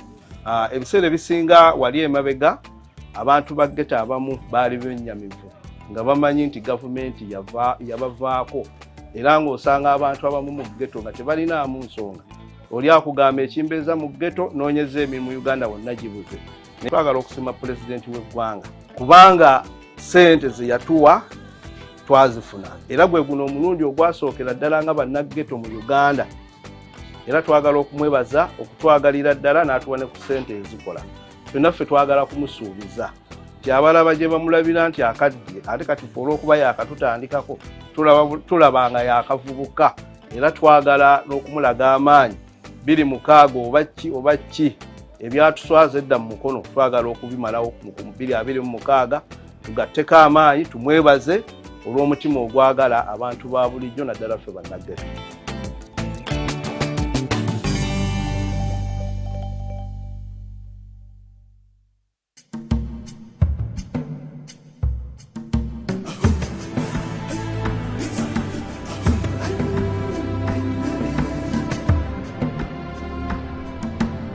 Welcome to Good Morning Uganda, your go-to morning show to kickstart your day with all the latest updates.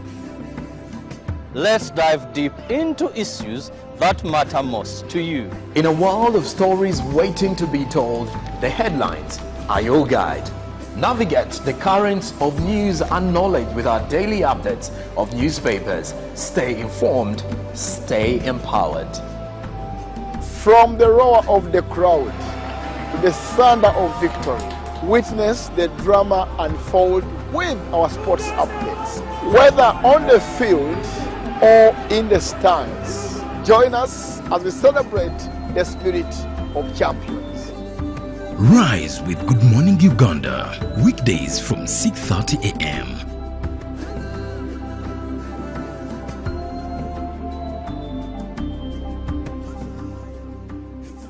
Step into a world of excellence, comfort and pride with Royal Foam Furniture, crafted to perfection right here in Uganda. We bring you state-of-the-art living room furniture and bedding products at affordable prices.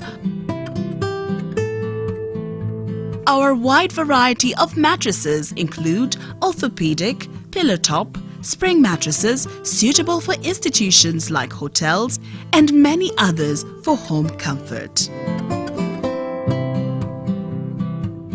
With every piece telling a story of royal excellence, our products are built with the highest quality materials made to last. Experience royalty with Royal Foam Furniture, proudly made in Uganda, so buy Uganda and build Uganda. Visit our showrooms at Ginger Road, Chambogo Junction, Bukoto Chisasi Road, and on Victoria Mall, Entebbe, on the first floor. Live from UBC Studios in Kampala, this is Good Morning Uganda.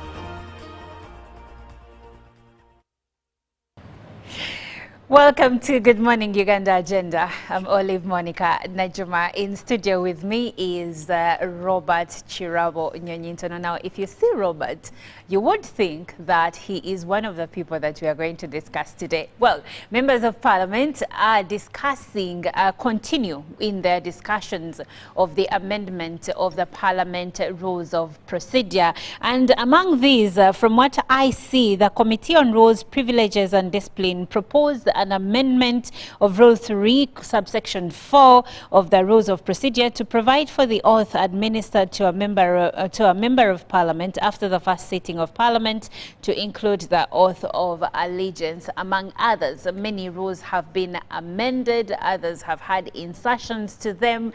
So why is there a need for members of Parliament to amend the rules of procedure?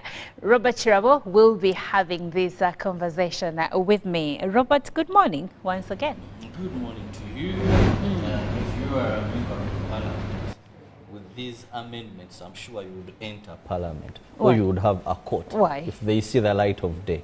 Now, I'm going to take that figuratively and also literally. Light of day, because I mean I'm light. But anyway, jokes aside, why is it important for the members of Parliament to amend the rules of procedure? First one would ask, what are rules of procedure? Yes, let's start there. Now, every parliament, this is the 11th parliament, we had the 10th parliament, and so we can say. Now, every parliament, members of parliament, after being sworn in, come up with rules of procedure, rules that are going to govern the business of parliament. And these can be amended depending on where they cite weaknesses. Now, the rules committee, privileges and whatever has that responsibility to come up with these rules. Now, when members of parliament, and it's actually after they have designed it very well, they even have a booklet. Usually it's more like this phone, but the volume is slightly big, that is given to every member of parliament, so that you know that whatever I'm going to say, whatever I'm going to do is in line with the rules that govern this parliament.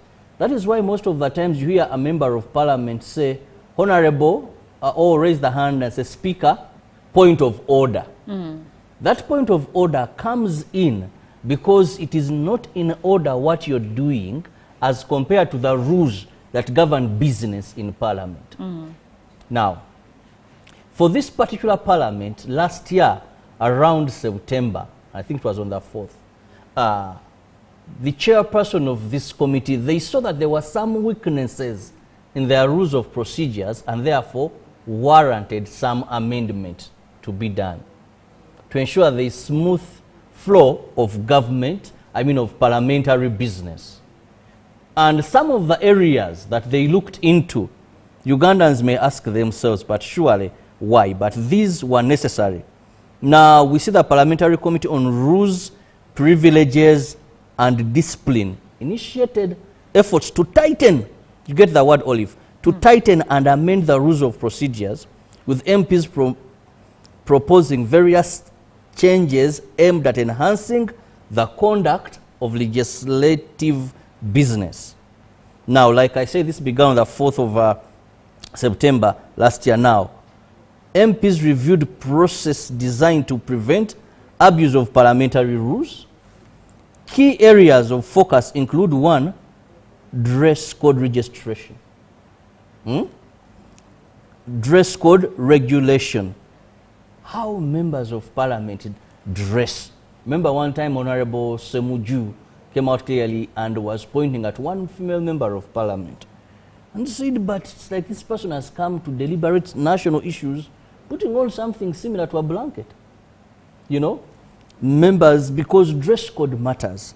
Now, the prevention of disruption during debate. How do they prevent these disruptions that have been ongoing? Someone is debating, the other one is doing other things, Then also they looked at a clear definition of gross misconduct. We've had members of parliament in the 11th parliament suspended, where the speaker said because of gross misconduct. But they want to know what amounts to the gross misconduct, because they are simply looking at how best can they carry out their work as legislators in parliament and have it smoothly done.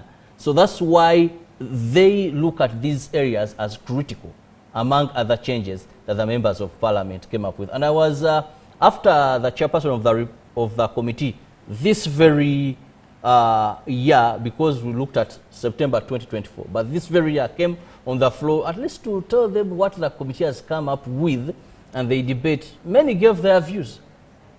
One member of parliament was saying, dress code shouldn't be an issue for a member of parliament as long as I can deliberate and speak sense. Why are you concerned with what I've put on?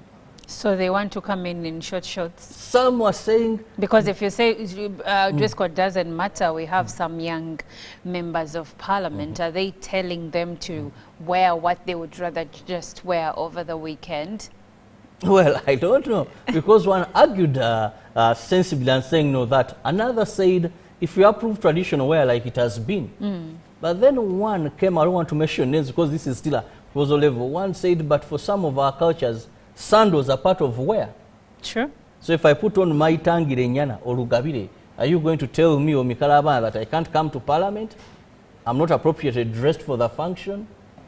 Some looked at issues that you would see as trivial, but they saw them of value. That if we are in Parliament, why should army representatives come in Parliament to deliberate and they are putting on their army uniform? Let's also look at that. That does not create a conducive environment for us to deliberate freely. Because some of us, when we look at that uniform, it is like a reminder that, hey, we are here. No matter what you're going to say, don't forget the army is in Parliament. So if they are army representatives, they have no reason to come putting on uniform.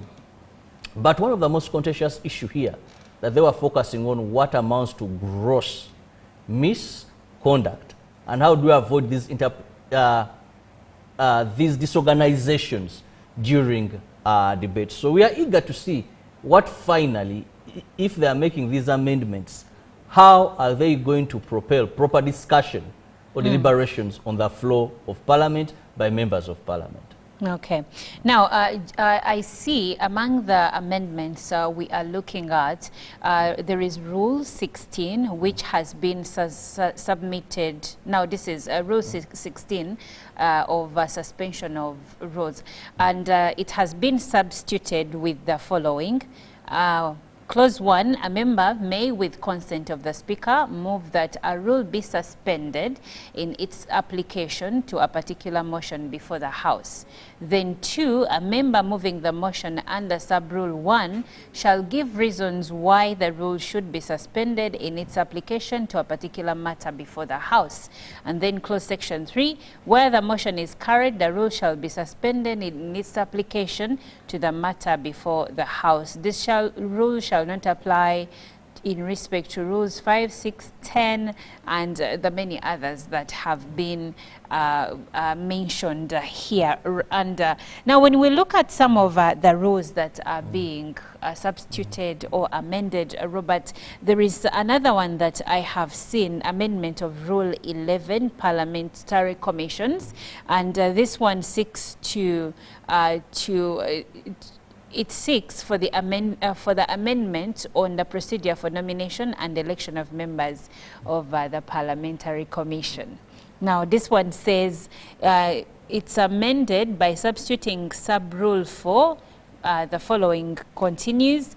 Nomination of the candidates for election to the Commission of the 4 members of Parliament referred to in sub-rule 1 shall be made by the government and the opposition sides in accordance with the rules set out in Appendix B. Now, the justification is to give the Speaker the direction to allow for free sitting whenever necessary, to cater for the sitting arrangement of members with disabilities. Okay, this is a justification of another rule. The justification for amendment of Rule 11 is to provide for a detailed procedure for nomination and election of the 4 commissioners to the Parliamentary Commission, which is not provided for in the current rules.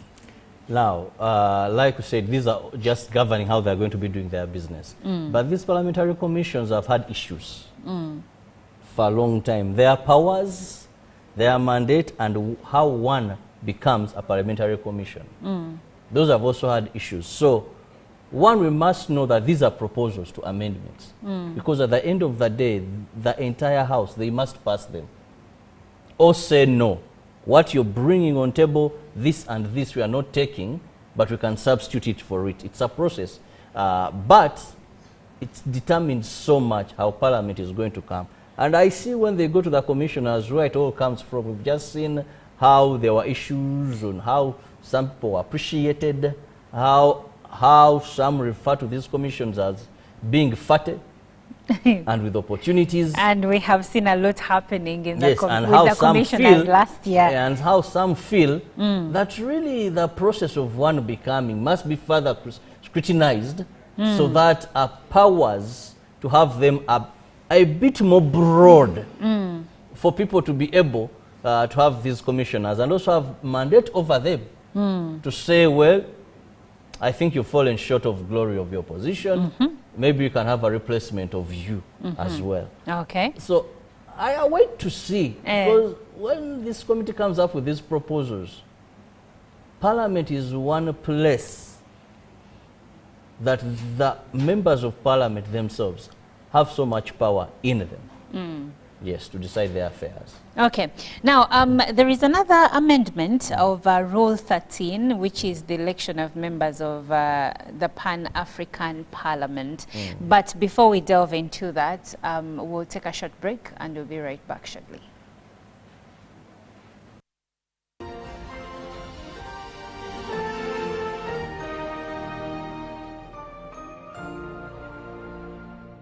Live from UBC Studios in Kampala, this is Good Morning Uganda.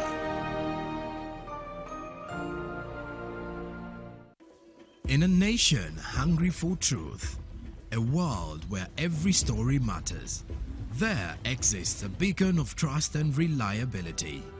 For decades, they've been our voice and our window to the world, holding the mirror of our history. With 4 TV stations and 11 radio channels spanning 27 languages, they stand as guardians of information, defenders of truth. With Mascari Heritage Advantage, they uphold every citizen's right to reliable and free information. Their archived stories shaped our past and illuminate our present. Yet now, as new challenges arise and the world evolves, their mission faces its greatest test yet. Be part of our journey and let's navigate the unknown, uncover the untold, and safeguard our future together. Tune into your public broadcaster, for it is the intersection of trust and truth. Because to UBC, your story, every story, and every voice matters. UBC, inspiring Uganda. Live from UBC Studios in Kampala, this is Good Morning Uganda.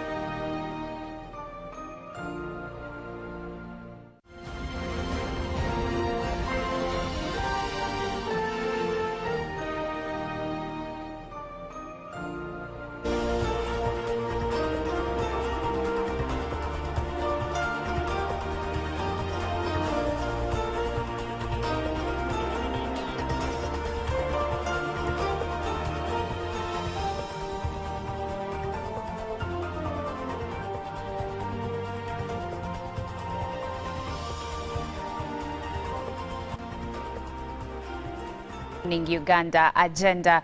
Now we are looking at the Parliament, the ongoing events in Parliament where they are seeking for the amendment of the rules of procedure. Now I have been joined by Honorable Francis Katongole Katabazi, the Member of Parliament for Kalungu East.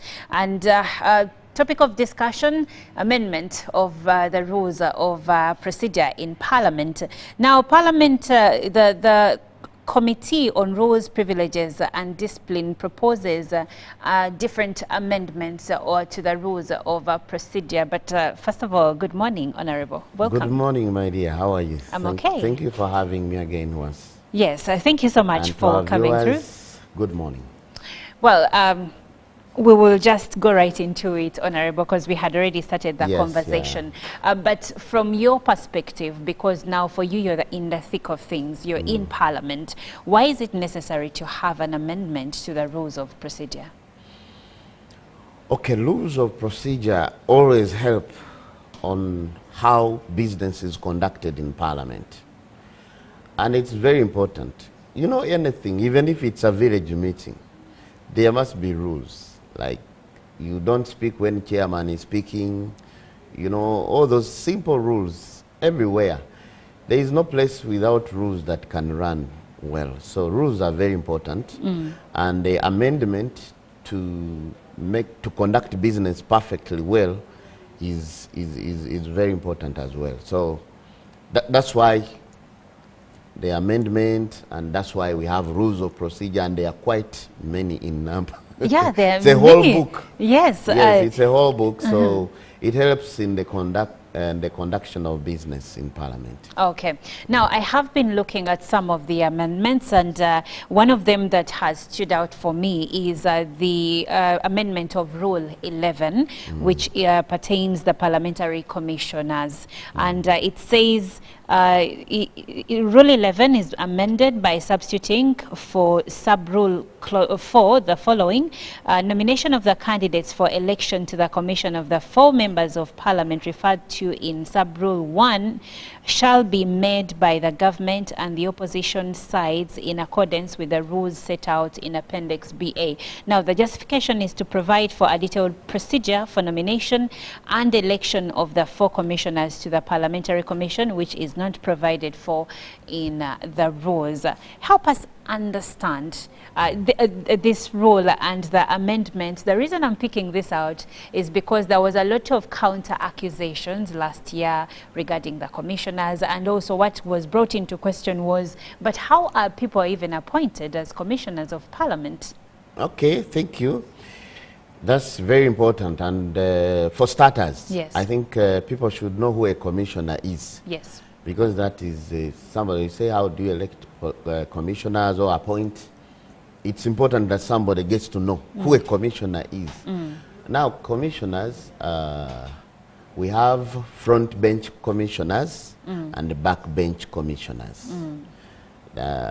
In total, we have 9 commissioners. These people, their work, they are also members of Parliament, but their work is to take care of, to run business in Parliament and mind the welfare of members and the staff. So it's the topmost body that governs Parliament. Even my payment is showing that the people who pay me, it's Parliamentary Commission. So that commission has 9 people. And we have front bench commissioners that include the Speaker, the Deputy Speaker, the Leader of Opposition, the Prime Minister, and the Minister of Finance. Yes. Now, those are the front bench commissioners. Those you don't have to elect. It's just automatic. Then now, 4 backbench commissioners. Now, those will depend on the numerical strength of the of the members of Parliament, the ordinary members of Parliament, remaining according to parties. Okay. So now you'll find that NRM has 3 together with independents, and then opposition has only 1. The way it stands right now. And originally that was Honorable Zake for opposition as backbench commissioner. Now, backbench commissioner is also supposed to do the role, is in charge of auditing. He will have a team. He or she will have a team to help him or her to do audit, even his bosses. So you get the point. Yes. Now, then other 3. So in this case, we have Honorable Sirwany, Honorable Foyechane Esther of Zombo. Sirwany is from, I think, Bukoli. And then the other one, Honorable Prosi Akankunda, from that side of, I think, Ruchiga, I don't know, but in Western. So those are the ones at the moment. But now, when Honorable Mpuga was changed from Leader of Opposition, he was made now the Commissioner for Opposition.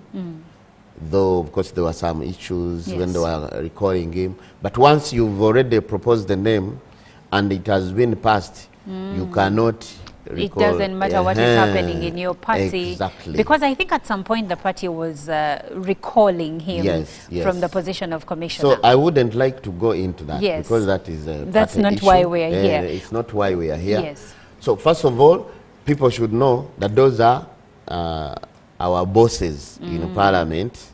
They run Parliament. Okay. Now, understanding who the commissioners are, why was there a need to amend the rules pertaining to how they are chosen? By the way, commissioner is almost better than a minister. Some people who have been commissioners before, I've never been one, but I think He's well remunerated also.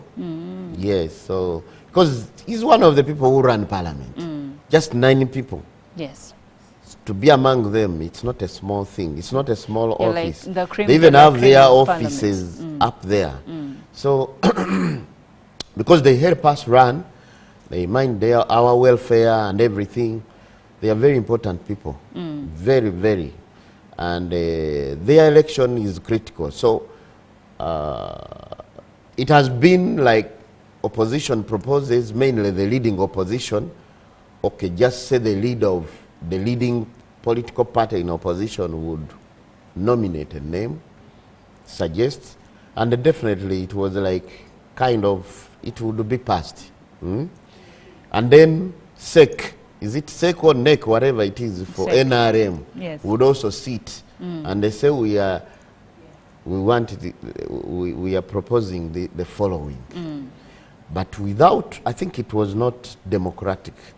I think some people want to bring in an element of democracy, because these people are the ones going to take care of the welfare of people. So we might, you know, you might give somebody who will not mind about you, and then you will suffer while he enjoys his time in parliament.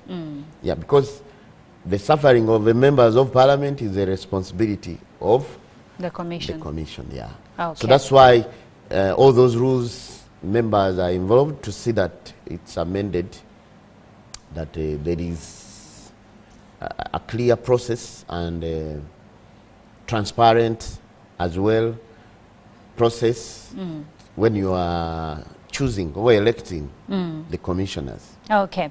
Now, let's look at amendment of Rule 13, which pertains to the election of members of the Pan-African Parliament. From the literature I have, it shows that Rule 13 is amended by inserting immediately after Sub-Rule 1 the following: subject to Sub-Rule 1, at least one of the members of the Pan-African Parliament shall be a woman. Why is this important? Now, Pan-African Parliament, yes, you know, we have different parliaments. We have the Commonwealth, we have the, starting with East African Parliament. Now, the East African Parliament is where I have an issue, by the way. Because the East African Parliament, the MP who goes there is not a member of parliament elected here. Oh, hey, someone is a... Even you can say you're going to the East African Parliament. Yet you're not a member of parliament locally. You come, and it's us, we the members of parliament will be your voters. You come and ask for votes, and those who are elected, now for example, at the moment we have, how many are they? Are they 5? There are 5. We have Honorable Kakoza, Honorable Akol, Honorable, I think, Odong. They are 5. But the issue we have with that is the current law, actually. According to the rules of procedure, they say that the people you send there should clearly show the picture of the arrangement or the structure of the parliament of the country they represent. I don't know if you... And yet they are not in that parliament. No, what I'm saying, in numerical strength, like I'll give you an example. We have majority NRM in the parliament of Uganda. And the leading opposition party is NUP in parliament. But we also have FDC, we have... So, and independence. Yes. So there should be one who represents the opposition. And then there should be one... Now at the moment, I think it is claimed that it is Siranda, Honorable Siranda, the Secretary General of DP. Okay? Representing? Opposition. But was not elected by all opposition. Rather, majority of the people who elected him are NRM actually. Okay? Okay. So during the election of EA, East African Parliament, those who go to the East Legislative Assembly in a Yala, we call it a Yala. I think the electorate, the opposition should actually, the one who wants to represent them should go to the opposition only, opposition members, because that is the electorate. And then maybe the one for independence, and then the rest for NRM. So those people should go to the NRM people. I don't know if you are getting what I'm trying following. to say. What I'm trying to say that we are represented by somebody we never voted. Yes. Like for us, NUP, because of our number, Honorable Sranda, we actually even boycotted those elections because it was not fair. It was just passing time. You cannot say you're allowing voters who are not in your constituency to vote. People who are not in opposition, how can they vote for us, somebody in opposition? Do you get the point? I get the point. So that's one bit that should be corrected, but so if, there is a very strong force that avoids that. And the last time we had the real opposition was the time when we had the Mugisha Muntu, Honorable Mugisha Muntu, and the Honorable, I think, this lawyer, a very strong lawyer from Eastern, Ogalo, that time. That's when we had the real opposition, because they were choosing from the opposition itself. But starting from Honorable Mbide, the 2 terms has been there, and the Sranda. You are not part of it. You denounce participation. I do not believe in that, because you cannot say you vote for me in an electorate you don't belong to. Kalungu East, it's only voters in Kalungu East that vote. Yes. Not everyone.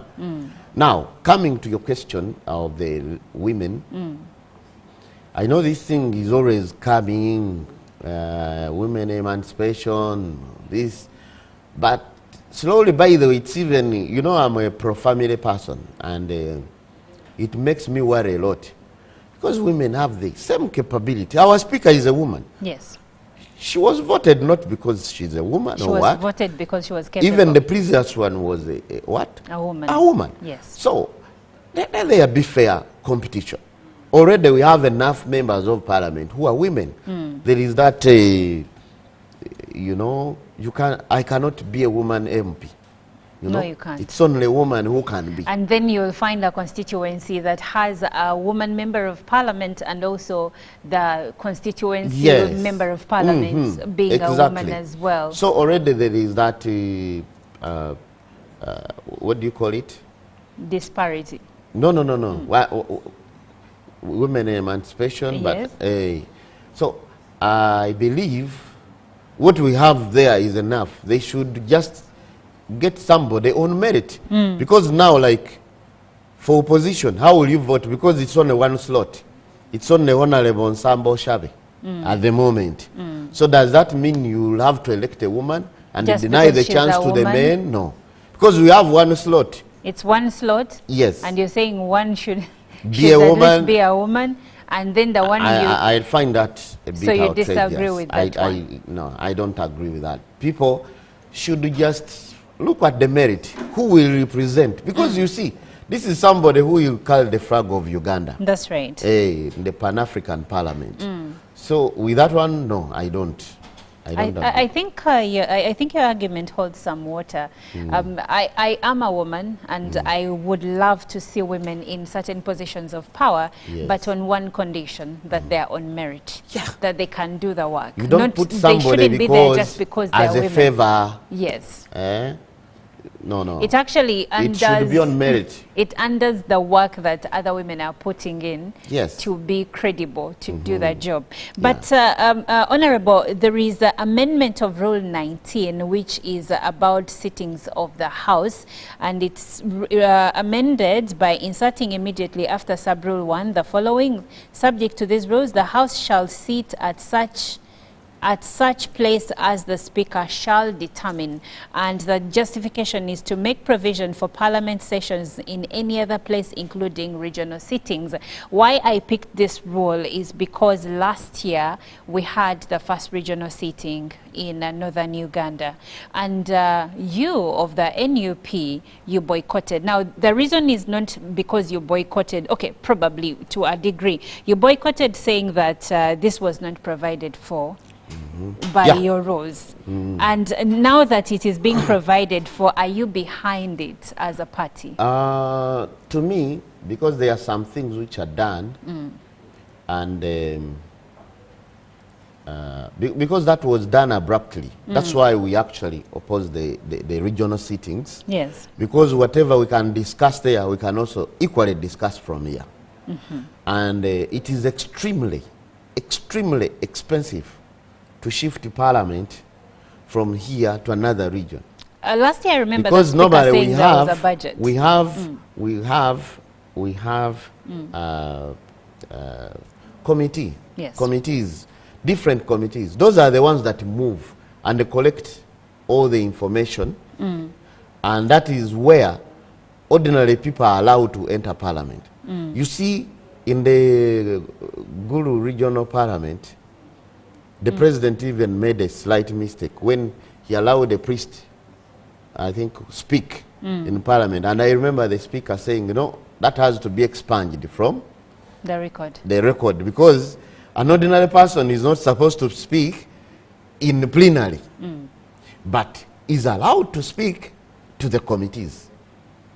A committee chairperson will go to an area, let's say they are investigating or doing this, so people will be allowed to bring in their views. So committees are quite enough. There is no need of a regional sitting. Okay. And that's why actually, to me, I find it a flop when they went, because all the things they were talking about, that we have a baraza, the same people who were there were saying, no, this never happened. Are you getting it? What I can believe in is, let's say, we can decide to hand a region, okay, the issues of a region. But from here, we can, so that the members are present, and then we handle the issues. I know there is a short-term goal of saying that the economy of the region will be boosted by the coming of the members of Parliament, but that is short-term. Short-term. How do I do for you a very expensive wedding when you stay in a mud when you have rent house, for 3 months? or rent Well, for 3 months? Honorable. I do a wedding for you for 300 million, then you go back to the landlord again. Why don't I build your house instead? So the most important thing, service delivery. Let's build the hospitals, let us do the roads.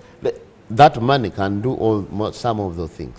Okay, unfortunately our time has run out, but I would like to thank you, Honorable Katabas Francis Katongole, for coming through and for helping us understand some of these rules. You're welcome, and feel free to call me again. All right. Yeah. Well, thank you so much for being a part of Good Morning Uganda. We've been looking at the amendment of the rules of procedure in Parliament, and I've been speaking to Honorable Katabas Francis Katongole, who is the Member of Parliament, Kalungu East.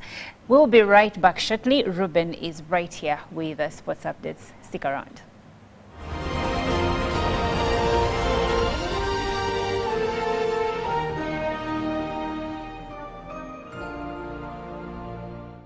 Live from UBC Studios in